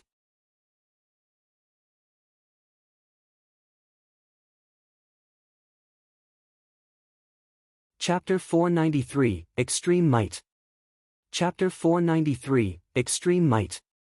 Elite Coder. Impermanence 5, you're seasoned experts, but we're no pushovers either. Must we do this? Push us hard enough and we'll stoop to anything. Yeah, we're so ruthless that we even scare ourselves. Elder Hu watched the enemy with tense and sweaty brow, though still talked tough in the hopes of scaring them. The other 2 threw in a helping hand. The 5 elders sat still like before, letting these 3 talk to the walls. Elder Shi began after a while, ha ha ha, there's a saying, all bark and no bite. I gotta say, the more you hoot, the more relieved I feel. Xue Qingjian giggled, Steward Zhuo, that guy's just like you, throwing biting remarks. Of course, why do you think he kept his tongue and earned his nickname, Elder Shi? Ha ha ha, Zhuo Fan chuckled. The tiger, wolf and snake were fuming. Like pretty much anyone else, these 3 were fierce believers of death before dishonor. Now that Elder Shi had taunted and mocked them, he was wiping the floor with their name as even ethereal stage experts. It came as no surprise when Elder Hu exploded with power as a golden-eyed tiger image appeared around him. The sky darkened, the wind howled, like a tiger on the prowl. Li Jingtian shook, the roar infecting him. It was many times stronger than the one he felt when fighting Fierce Tiger. Only in danger would Fierce Tiger show his true power, in order to fight for his life. Elder Lang had a mighty wolf around him, baring his claws and fangs, growling at the 5 elders with bloodshot eyes. As for the runt of the litter, Obscene Snake, powering up proved a tiny bit difficult without a body. In fact, he was decaying as time went by. He'd better get a meat suit fast before a breeze blew him over. No pressure though, as an ethereal stage expert's soul could survive for a long time. Then again, the weaker the soul got, the harder it would be to get a new body. Impermanence 5 just sat there, chilling, with no intent of attacking, or leaving, just, stalling. The 3 elders were clamoring to get away, though none tried to leave by force, just struggling only to find themselves stuck. Elder Hu snapped first under the pressure and flew into a rage. Jackal and Obscene Snake followed. The 5 elders acted right away as well, though only in the form of one elder. Whoosh! The elder who could open his mouth appeared in front of them. The trio were exuberant. No matter how much fear they had for the five, just one elder presented them with a high chance of survival. Of course they'd take it. 3 souls joined together, the auras combining into a might that could crush mountains. Even Li Jingtian felt fear. Their combined power came from how well they knew each other, how perfectly in tune they were. While the elder just stood there, opening his mouth only when the attack was on top of him to release a dreadful howl. Ah! Bam! A ripple like a sonic boom ripped apart the attack like paper. Hu and Lang puffed blood from the searing headache and their soul forms vanished. While Obscene Snake had it worse, his already faint form was much closer to fading away. This attack had sapped his soul energy. Ugh! The 3 groaned, falling on the ground like bricks. While the attacking elder returned to his spot, Li Jingtian's side was bug-eyed. A mere shout routed 3 grand ethereal stage experts' combo soul attack. No matter how great the gap in strength, it should never be this great, they were all in the ethereal stage at the end. Just like how divine dragons didn't have much of an upper hand against plain radiant stage experts. Zhuo Fan smiled, it's too soon to be shocked. That was just a warm-up. Elder Ko merely opened his mouth, that's all. What? They all cried out. What will a full-blown attack look like then? Zhuo Fan explained, the greatest difference between ethereal stage and radiant stage is soul form.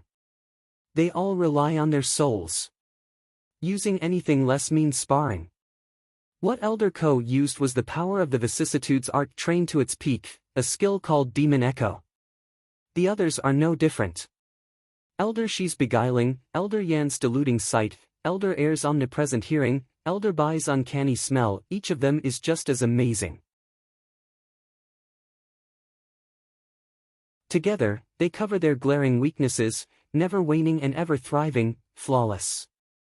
No one would take them on unless they had an unfair advantage. This is the demon scheming sect's personal elders, Impermanence 5's power. They nodded, but then asked, Steward Zhuo, what do you mean by personal elders? Ha ha ha, rumor has it that the high venerables of demon scheming sect are lofty positions that the disciples have endless respect for. But only the oldest are worthy of such title and can even grow to have the power to remove the sect leader. That makes having personal guards natural, hence they are called personal elders. People who should have been the sect's venerables, have now become high venerables' personal guards, thus reduced to mere elders. Even as their power goes beyond a mere venerable. Li Jingtian gave a thumbs up, and you just asked for their help, Steward Zhuo. Are you sure you're going to the demon scheming sect as a disciple and not as a venerable? Zhuo Fan chuckled, this is all courtesy of demon scheming sect leader, Xia Weiyue. Maybe he values me just that much. Be that as it may, by sending these 5, his intentions are loud and clear. The way I see it, these 5 would find it a cinch to deal with 30 of these 3 experts. The others were so shocked that they just bobbed their heads. The 3 in question crawled to their feet at long last. No matter how much they'd heard of the 5's prowess, it still topped their imagination. Just one of them had handled the 3 of them like children. Wiping the blood on his mouth, Elder Hu cupped his hands, Impermanence 5's vicissitudes formation lives up to its name. I accept my defeat. Though it's not much of a contest, ganging up on the few of us. Ha ha ha, what are you spouting? Vicissitudes formation? We haven't even used it. That was all Elder Ko. As for ganging up on you, it's your side outnumbering him. But I get it, trying to talk your way out of it. A shame that's the most useless approach when it comes to demonic cultivators like us. While righteous cultivators, like you, would go the extra mile for stuff like honor and whatever, for us the end justifies the means. A loss won't change no matter how few or many are attacking. It's all about strength. Elder Shi didn't buy into the taunt. Fierce Tiger's face fell. Damn unreasonable demonic cultivators. They don't give a hoot about their names, wanting our lives even in a 5 against 1. Against righteous cultivators, they'd already be ashamed by now, going for a fair fight instead. Elder, she mocked, since you're so keen on seeing our formation, though unworthy, we're happy to make an exception, for your ignorant eyes. Oh no, no, no, we'd like our eyes to be ignorant, thank you. Elder who waved around. The trio together couldn't even deal with one of them. While all five would kill them with a flick, it was an overkill, plain as day. Like a 9-foot-tall mean thug towering a 3-year-old. A slap would do him in, but the thug just had to take the kid through the full course of his arsenal. The three lamented their fates. Impermanence 5 couldn't care less. They began with hand signs, clearly deciding to torture these three bastards good. Juafan's eyes lit up like a good audience. Impermanence 5's formation was a novelty, rarely observed. To witness it was a chance that appeared once in a blue moon. Especially for Li Jingtian and company, the peak of the ethereal stage would be a good demonstration of this stage's true potential.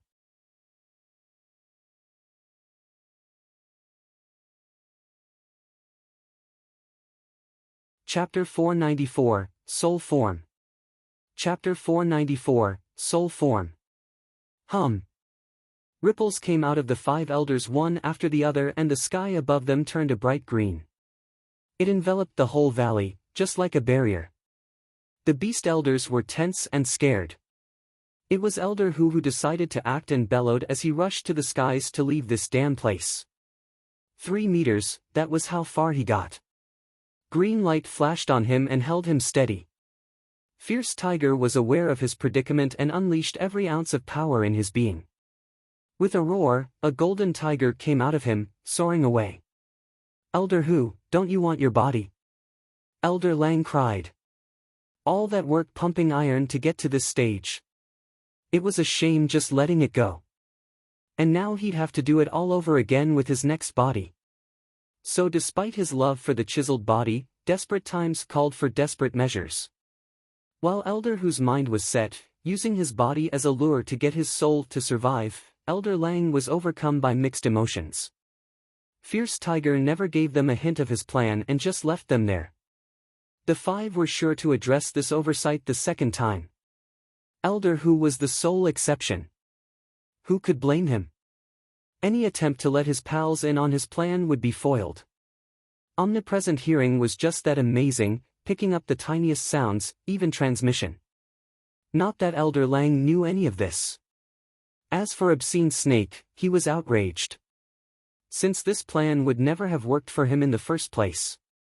He had no shell to shed, being a soul and all. The snake and the wolf stared slack-jawed at the sky. With Fierce Tiger moments away from leaving the valley and getting his freedom, the leftover felt forlorn. Just then green vines shot from beneath and coiled Fierce Tiger tightly like a bow-wrapped gift. Fierce Tiger roared, an exercise in futility. The green vines got him back down to earth one step at a time. Ha ha ha, we'd have no name to speak of if even you three nobodies could escape us. Elder, she mocked. The others nodded, sitting on their rock and doing what felt like light work of catching him. She and Lang's faces fell. If even Fierce Tiger's surprise plan failed, what did that mean for them? Yet another ripple covered the green valley and thousands of vines came from all sides at the two. They had no hope at all of fighting back. Any struggle was just wasted energy, tightened among the glowing vines. Fierce Tiger roared in his feeble attempts, feeling himself growing weaker. The tiger's soul was slowly fading as well. While the green glow on the vines only got stronger. The same happened to Obscene Snake. Without a body to shield him, his soul was taking the brunt. Elder Lang was shaking in his boots, his body drying up like a raisin and the vines pulling his soul out into the open, awaiting the same fate. They were officially in hell, experiencing a world of pain and endless remorse. Elders, have mercy. We'll never come near your precious disciples again. There's nothing personal between us, there'll be no revenge. I beg of you to let us go. We will never forget this kindness. Spare us, elders. The three whined across the whole valley in a sappy and tearful voice, but the 5 elders were like rocks. Li Jingtian's side knew the 5 elders were way better than the 3, but not by this degree. They didn't even move and the three were already dying. How are they same-stage cultivators? The least you can do is twitch a finger. Qiu Yanhai said in shock, Steward Zhua, what are those things? Is it a grand skill of theirs from cultivating? That's their soul. Zhua Fan said. Soul, was the unanimous question. In the ethereal stage, the soul takes shape and can be molded into any form through cultivation methods. Like those three, they trained in a method that made their soul animals. Elderly should be a black dragon, because of the wraith art he used to achieve advancement. Zhua Fan explained, while Impermanence 5 have the vicissitudes art and have combined their strengths, this made their souls not the vines, but that green glow you see covering the valley and sealing this place, the vicissitudes world. They have the control of every root, every blade of grass at their fingertips, thriving and waning, translating into their enemies' flourishing or decaying states. Taking away another's life is what they are best at.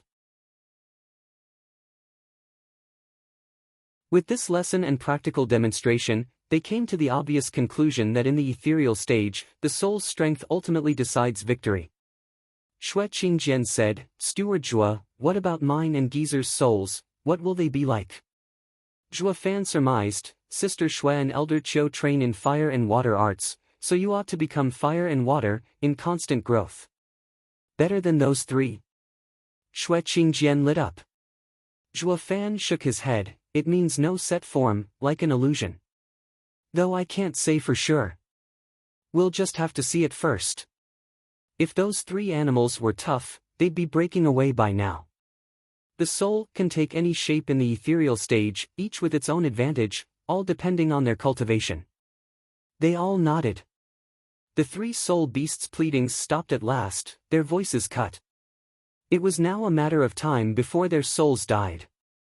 Elder She took out a gourd and with a flick, the vines threw the tamed pets inside.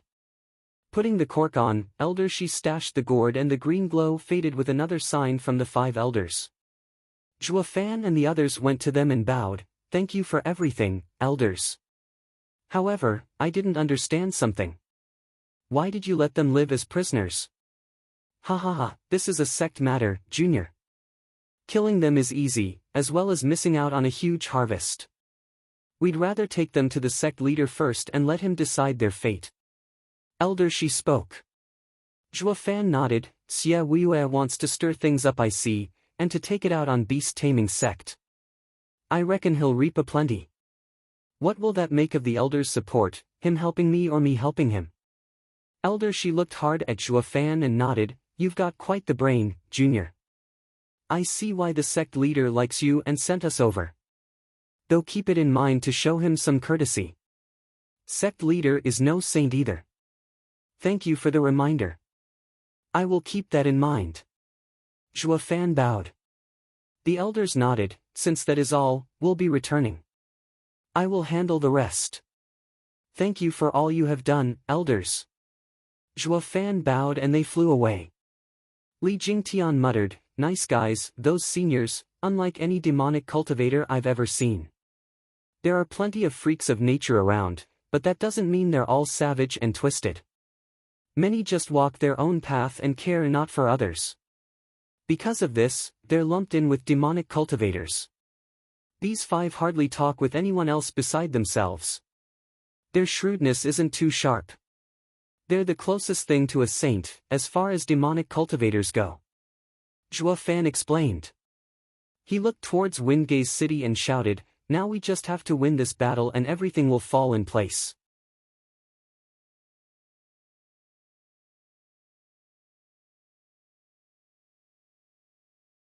Chapter 495, All your base are belong to us.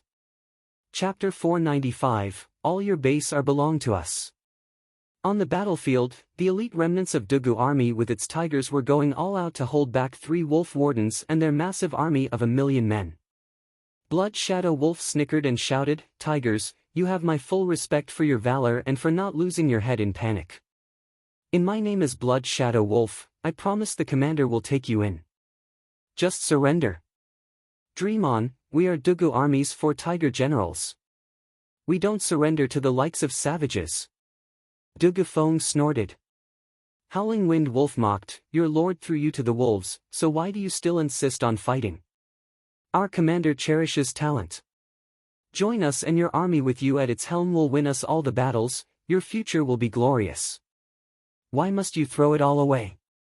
And for what, that twisted emperor of yours? Is he worth dying for? Chuanlong and Tianyu's emperor's deal was just that, business. It had no clause saying that they had to like the guy for his foul schemes.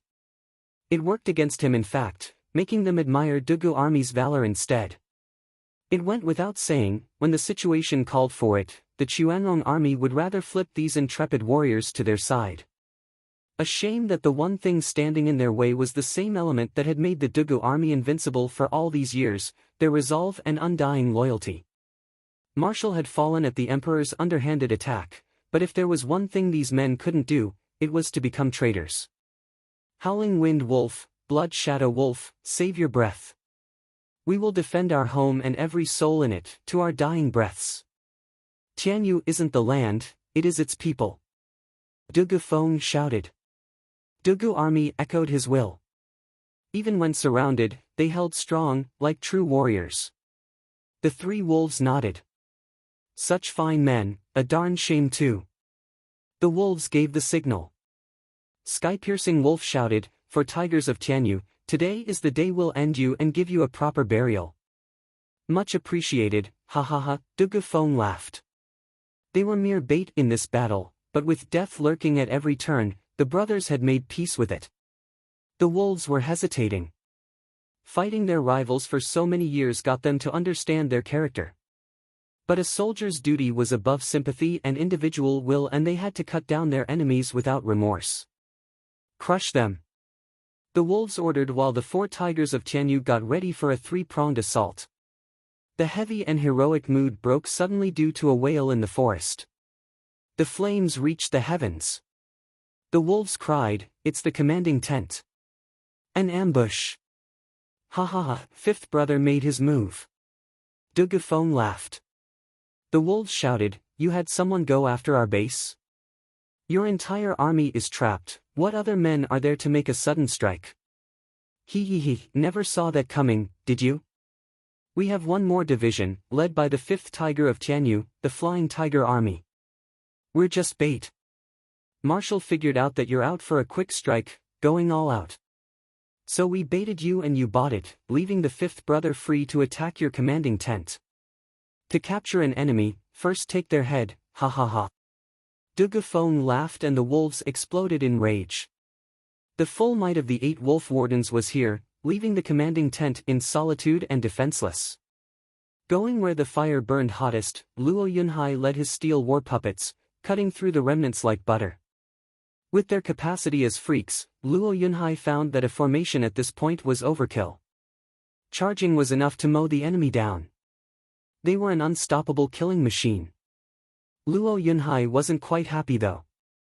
He knew Zhua Fan was using this war to establish his position, a cinch with this ridiculous army, but it was so easy that it made the win feel flat. All those years he spent in Dugu army learning formations, tactics, maneuvers and counters were flushed down the drain. With an army like this, they acted like a locust plague, tearing everything to shreds and leaving only a mess behind. It mowed down even the likes of Tuoba Tieshan's personal guards. No order, no tactic, just head-on attack like a deranged murderous fanatic. It finally dawned on him as to why Zhua Fan kept saying power trumps everything. Young master, there are no more enemies. All that's left is the commanding tent. We await your orders. A peak radiant stage war puppet bowed. Luo Yunhai muttered, with your strength, just go in there and grab him. What are you asking me for? Young master, it's Steward Zhua's will. Take the commander yourself, sir, and your name will spread. It will be on everyone's lips, and in their hearts. Brother Zhua is so thoughtful. Even though this achievement brings me no joy. Luo Yunhai shook his head and walked to Tuoba Tieshan's tent. The place was surrounded by war puppets. Luo Yunhai walked in to see a lone stalwart man, sitting in the high seat without fear or anxiety. Saluting, Luo Yunhai spoke, "I've long since heard Godfather say that Commander is his adversary for life. Today I can attest to that. But now I've taken your camp. You've lost, so I will have to ask you to come with me." "Ha ha ha, where did this egotistical brat come from? Want to beat my Chuanrong army and take me down? You have another thing coming." Luo Yunhai stared at his back. "You're not Tuoba Taishan." "Of course not." Swinging around, "It was just some youth in the commander's robe. Commander knew about your side's weak position. The only way to win was by taking him out. You've been had, ha ha ha. Young master, there are enemy soldiers crawling all over the place. We're surrounded." A shout came from outside. Luo Yunhai nodded and sighed. Just like Big Brother Zhua said, the first plan only had a 10% chance of success. We'll just switch to plan B and see if the old guy is confident enough to show up. Time to pay those brothers of mine a visit, ha ha ha. Why are you so calm? The fake commander jerked. Luo Yunhai grinned. Unrest has never helped anyone. To get to Oba Taishan, we have exhausted everything to anticipate anything. In any case, all I need is his location and Flying Tiger Army will get him in under a minute, ha ha ha. Luo Yunhai left a stunned fake commander behind. "Why don't you kill me? I'm ready for you to take my head." "Why kill a nobody?" Just like Big Brother Zhua said. "You can't stop me, so it makes no difference." Luo Yunhai's last laugh echoed in the youth's ears. He contemplated before nodding, the mettle of a great general. Luo Yunhai signaled for the men to follow him out of the camp. He then heard a laughter approaching him. Savage Wolf met him with his division bursting with bloodthirst. "Ha ha ha, damn punk, you took our camp and now you want to just walk out? Where do you think this place is?" Zhao Lahan was bursting with power. Though a peak radiant stage war puppet blocked the shockwave. Luo Yunhai snickered. "It's the enemy camp, of course. What else could it be, a scenic route? Cocky little prick, talking smack even as your death nears. You're just like Zhua Fan." Zhao Lahan pointed behind him. "See these? Do you think a few 100,000 men can't wipe the floor with you in minutes?" Luo Yunhai made a mock copy of his gesture. "See this Flying Tiger Army? Do you think it can't flatten you in seconds?" Zhao Lahan was stumped. Are all Zhua Fan's underlings brash and obnoxious? He looked at the enemy once again but snorted in the end. "Rube whelp, that's just 100,000 men, while I have 500,000 men with me. Why are you so cocky? Give up for the sake of both our men and your puny life. TCH, you're the dingleberry. You'll see soon enough that numbers aren't everything. Tell me something I don't know. The greatest army Tianyu has ever seen has always been the Dugu army. Those men behind you might be the same, but they still won't top my 500,000 elites." With Luo Yunhai still acting tough, Zhao Lahan resorted to intimidation. The kid wasn't buying it, grinning from ear to ear. "Then you're just narrow-minded."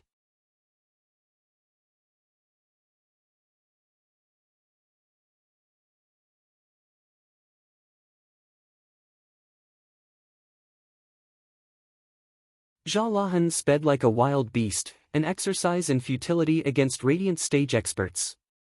They still caught up. Zhao Lahan was devastated. These experts weren't just many in numbers, they even had wings. How was he supposed to even escape? "Rotten piece of filth, Zhua Fan, how filthy rich are you? Did you feed them money as training?" There was no way out. Zhao Lahan sighed at the sky, finding heaven against him. What should have been an easy job laying in wait for rats to swarm the camp, those little rats turned on him like tigers.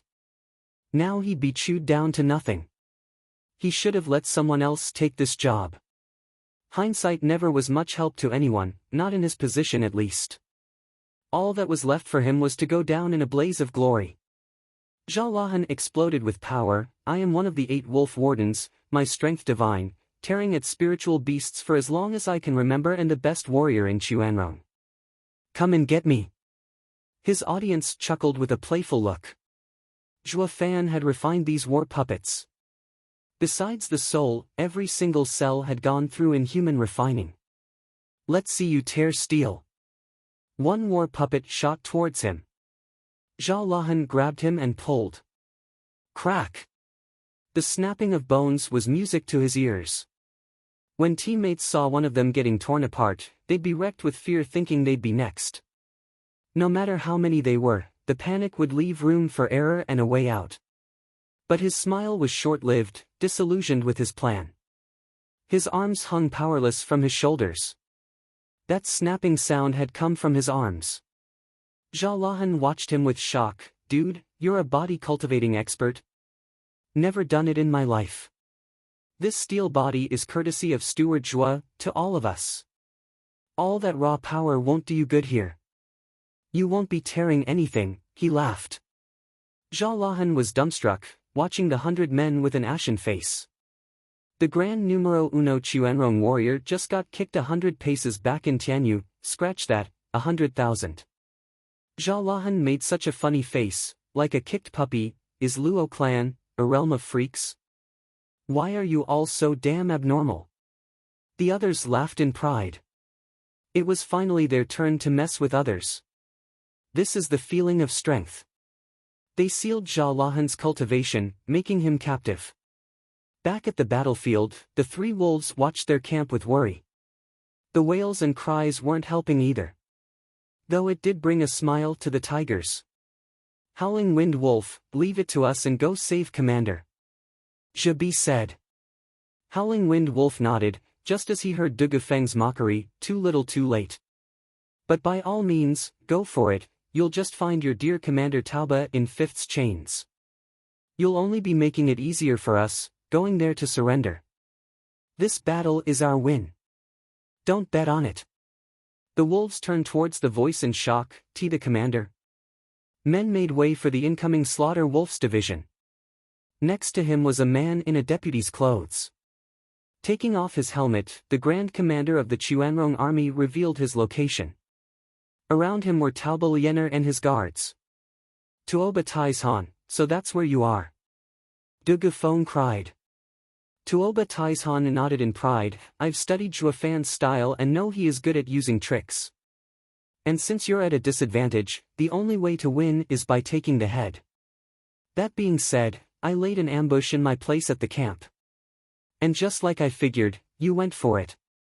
Dugu Feng fell silent. Zhe and the other two were lost. Slaughter Wolf explained, the deployment of all 8 wolf wardens was a ruse. Commander and young miss had been by my side while the young master was the stand-in to draw your attention. While Zhao Lahan's division was fake, he was in fact waiting to spring the trap on the camp. Everything went just like Commander anticipated. This way their strength will fall and taking Windgaze City will be even easier. This explanation shed light on the situation while filling the wardens with utmost respect for Tuoba Taishan. It was then that a flash of fire covered the sky, unleashing a monumental explosion and adding its own, particular, light to the battlefield.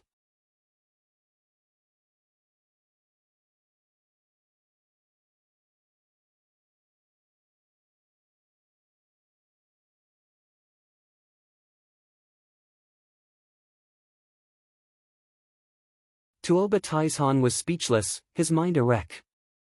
He'd never come close to even considering the possibility that Zhuo Fan would pull something like this against him. He knew Zhuo Fan was shifty, outstanding and a prick, but this was too much. No human could pull this off, not a normal one that is. Tuoba Tishan's decades of bloodshed on the cruel field of battle had put him face to face with countless opponents. But no one came close to the likes of Zhuo Fan. He was damn sure there wouldn't be a second either. He's not human. Tuoba Taishan, give up. Luo Yunhai was on top of him with his men. Their crushing aura choking the enemy. Slaughter Wolf brought his men to the front, protect the commander. Slaughter Wolf Division, help me block him. Yes, sir. The men howled. Luo Yunhai shouted, formation, charge. Like a guillotine from the heavens, the two sides slammed into each other. Whoosh! Flying Tiger Army ran Slaughter Wolf's division through, killing close to 100,000 and maiming half. Slaughter Wolf himself didn't fare much better, trailing blood on his way to kiss the ground. Luo Yunhai's team just kept on going and going.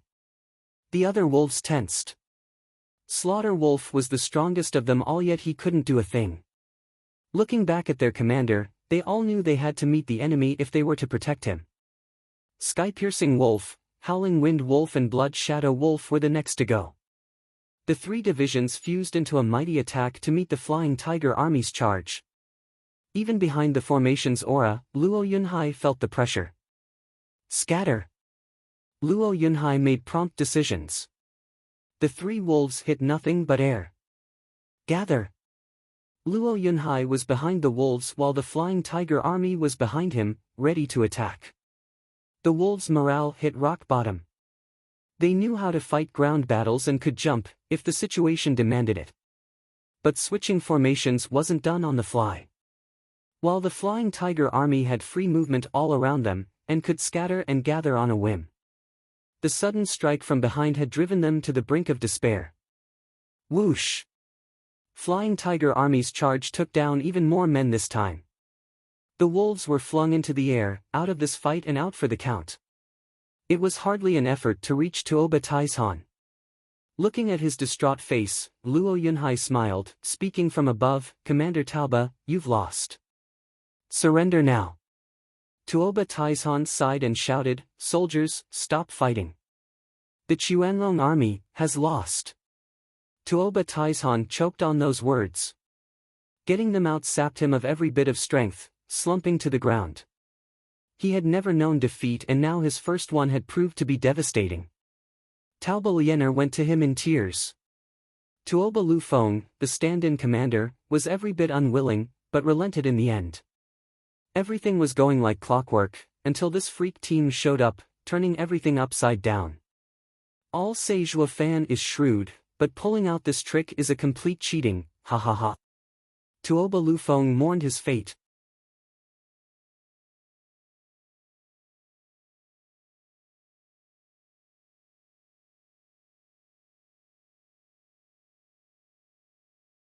"You twisted goddamned son of a bitch. You sold us out." The two sages roared at the betrayal. Shadow King perked up, "Ha ha ha, you've betrayed me once before as well. This seems only fair." And floored it away, leaving those suckers holding the barrier. Dropping the barrier now would have Gu Santong go to town on them. Just looking at him would tell you all about his rage. Yet by the sounds of those snapping chains, Gu Santong's freedom was but a matter of time. Not to mention the Luo clan was bound to come over any minute now, and then they'd truly be doomed. They were dead no matter how they swung it. The sadness and hatred from having such a fate left them unable to choose. A new voice sounded which seemed to help. "Hey, you two, weren't you on Prime Minister Zhuge's side? So you're the Emperor's men. His Majesty sure is insidious. No wonder Zhuge Changfeng had such a cruel fate." The two sages swung around and paled. "Zhi Zhuo Fan. Shouldn't you be dead at the hands of those ethereal stage experts? It's them who are finished." Zhuo Fan put on a sadistic smile, revving up the fear the two sages were feeling many times over. "If even those three ethereal experts are toast, what'll happen to us?" Gu Santong twisted his huge body, roaring, "Dad, just in time. Kill those bastards. These chains hurt."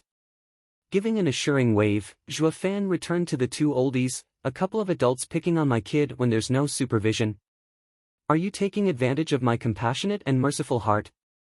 These questions drove one painful nail after another into the sages. "Not one of you two is normal. It's you who is picking on us. And how the hell are you compassionate? Stop faking sainthood." With Zhuo Fan here, they knew their plan to finish off Gu Santong was a bust. With a sigh, they entered the pits of despair. They relaxed their hands. Gu Santong laughed at his newfound freedom and stomped, "Time to die." The two just stood there, welcoming it with no intention of resisting, resigned to their fates. "Wait. Zhuo Fan postponed their deaths. Gu Santong's hoof froze. What's up? Young Sanzi, you can't write off chaining you with such a light sentence. Feed them bloodworms. Let your dad handle it. Zhuo Fan's grin was about to split his face. Gu Santong lit up. Good point. Turning back to his childish self, father and son both grabbed a neck each and clutched. The sages had to open their jaws and cry. Zhuo Fan threw a bloodworm in. What the hell did you give us? Heaven's sage shouted. Zhuo Fan was vague, the good stuff. Zhuo Fan made a sign and the two folded from the gut-wrenching pain. Their eyes were red and were reduced to flopping on the ground in a cacophony of incomprehensible screams of agony. Gu Santong clapped, finally getting to dish out some payback. Zhuo Fan nodded at his cheerful kid. He had someone take the sages into custody as they returned victorious. Their news of this resounding and total victory spread all over Tianyu. Zhuo Fan and Luo clan's fame soared. Luo clan was hailed as the savior of Tianyu. Repelling an enemy invasion was the same as making one a nation's founding father. Not to mention Zhuo Fan had started this war on the pretense of helping his lord, demonstrating to everyone his loyalty towards Tianyu. Oblivious as the people were, the Chuanlong invasion was ushered in on a red carpet by the emperor himself. While Zhuo Fan's high-class act in defending his country was just a jab at his lord, shooting for the crown and throne. Moving on, Shadow King was speeding towards the imperial palace to report. But a loud roar from a huge black dragon blocked his path. He didn't even get a peep out, and was swallowed in one gulp. The black dragon flew back into Li Jingtian, the ethereal stage's sole shape. Amazing! Qiu Yanhai praised, last time Shadow King had us on the defensive, but now Elder Li has finished him off in one shot. Such is the gap between stages. Li Jingtian grinned, that brings Steward Zhuo's tasks to an end. All that's left is to settle it with the emperor.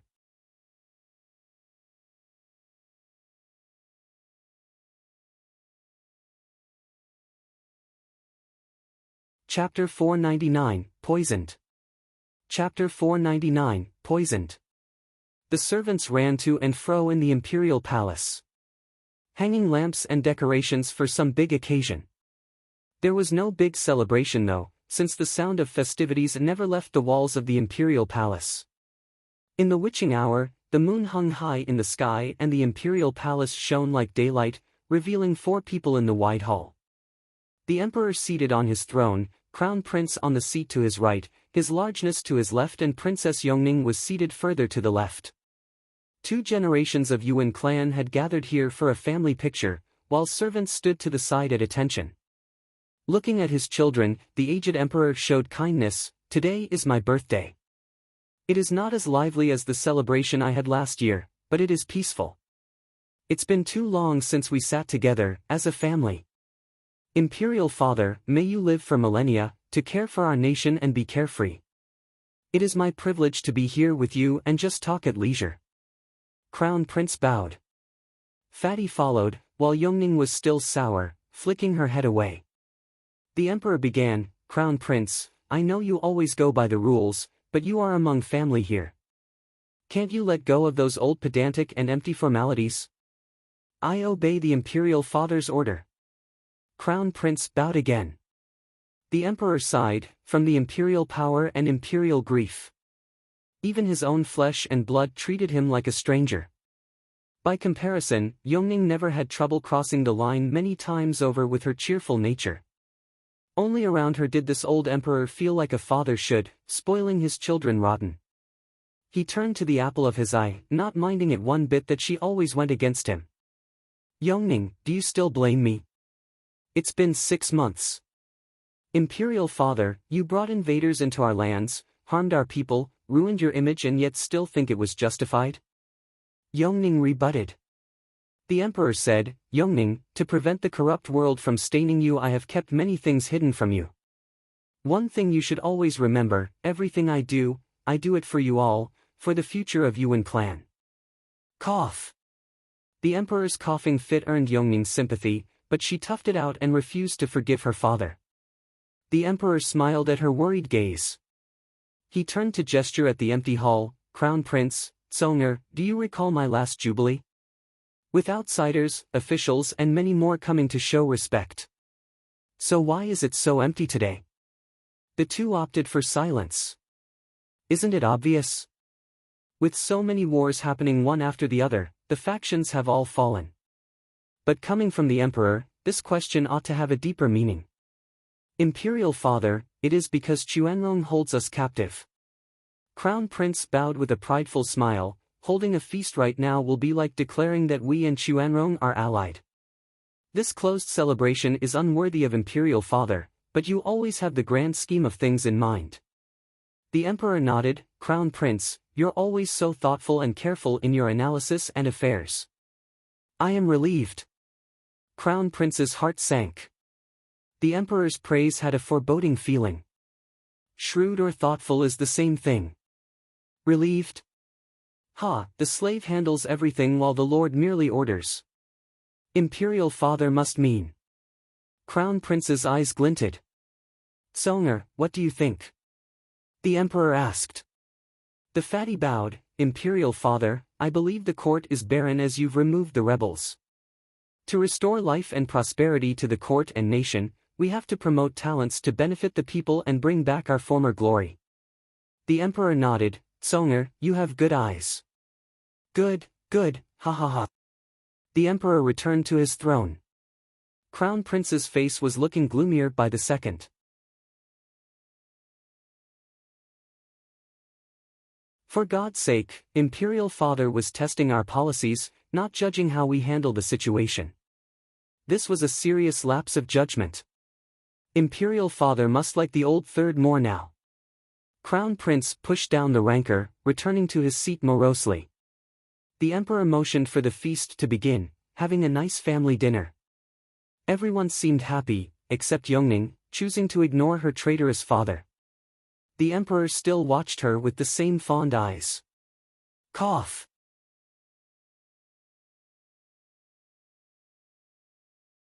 The violent cough turned the emperor pale. A servant rushed over with a bowl. Your Majesty, please take your medicine. The emperor drank it all. 1 second he felt better and the next he spurted black blood, with black mist hovering around his face. Poison. The emperor groaned.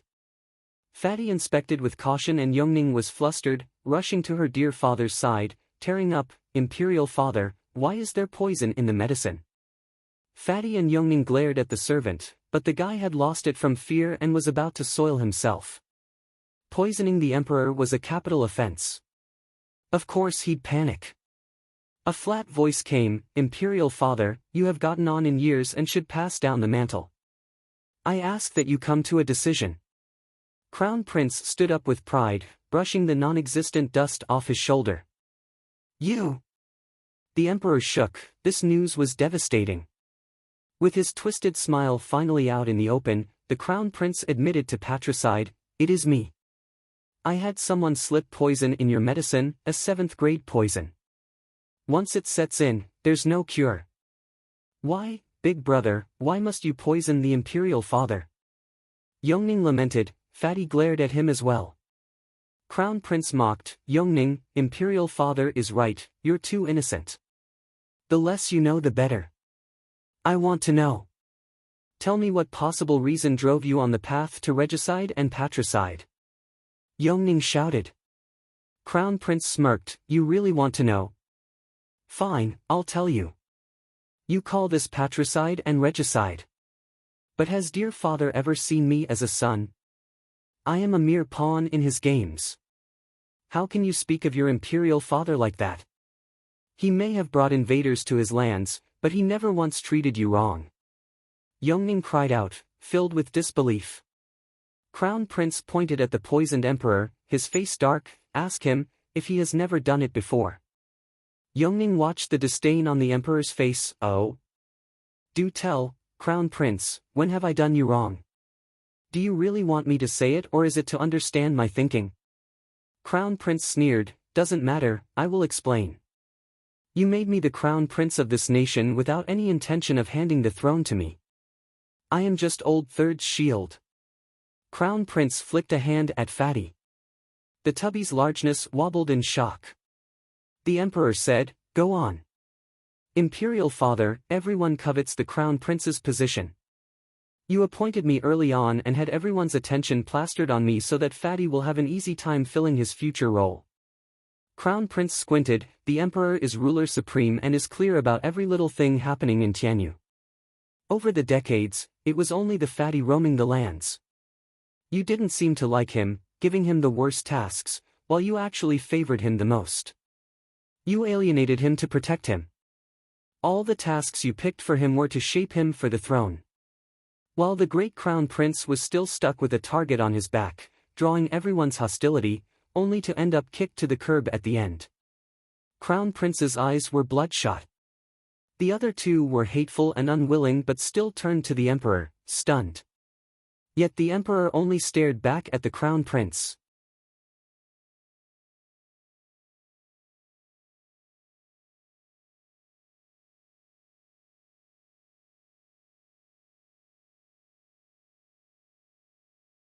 Like I said, you can't see beyond your nose, unlike your third brother. What a load of crap. Why do I get the feeling that you're still testing our reactions, our policies? Crown Prince bristled. The Emperor mocked, and that's where you are lacking. A ruler has his own reasoning, not jumping to conclusions about everyone's intentions. Following the monarch and going with the flow is how a lackey does it. An emperor needs to be firm, to have his own judgment, and you sorely lack in this department. Enough.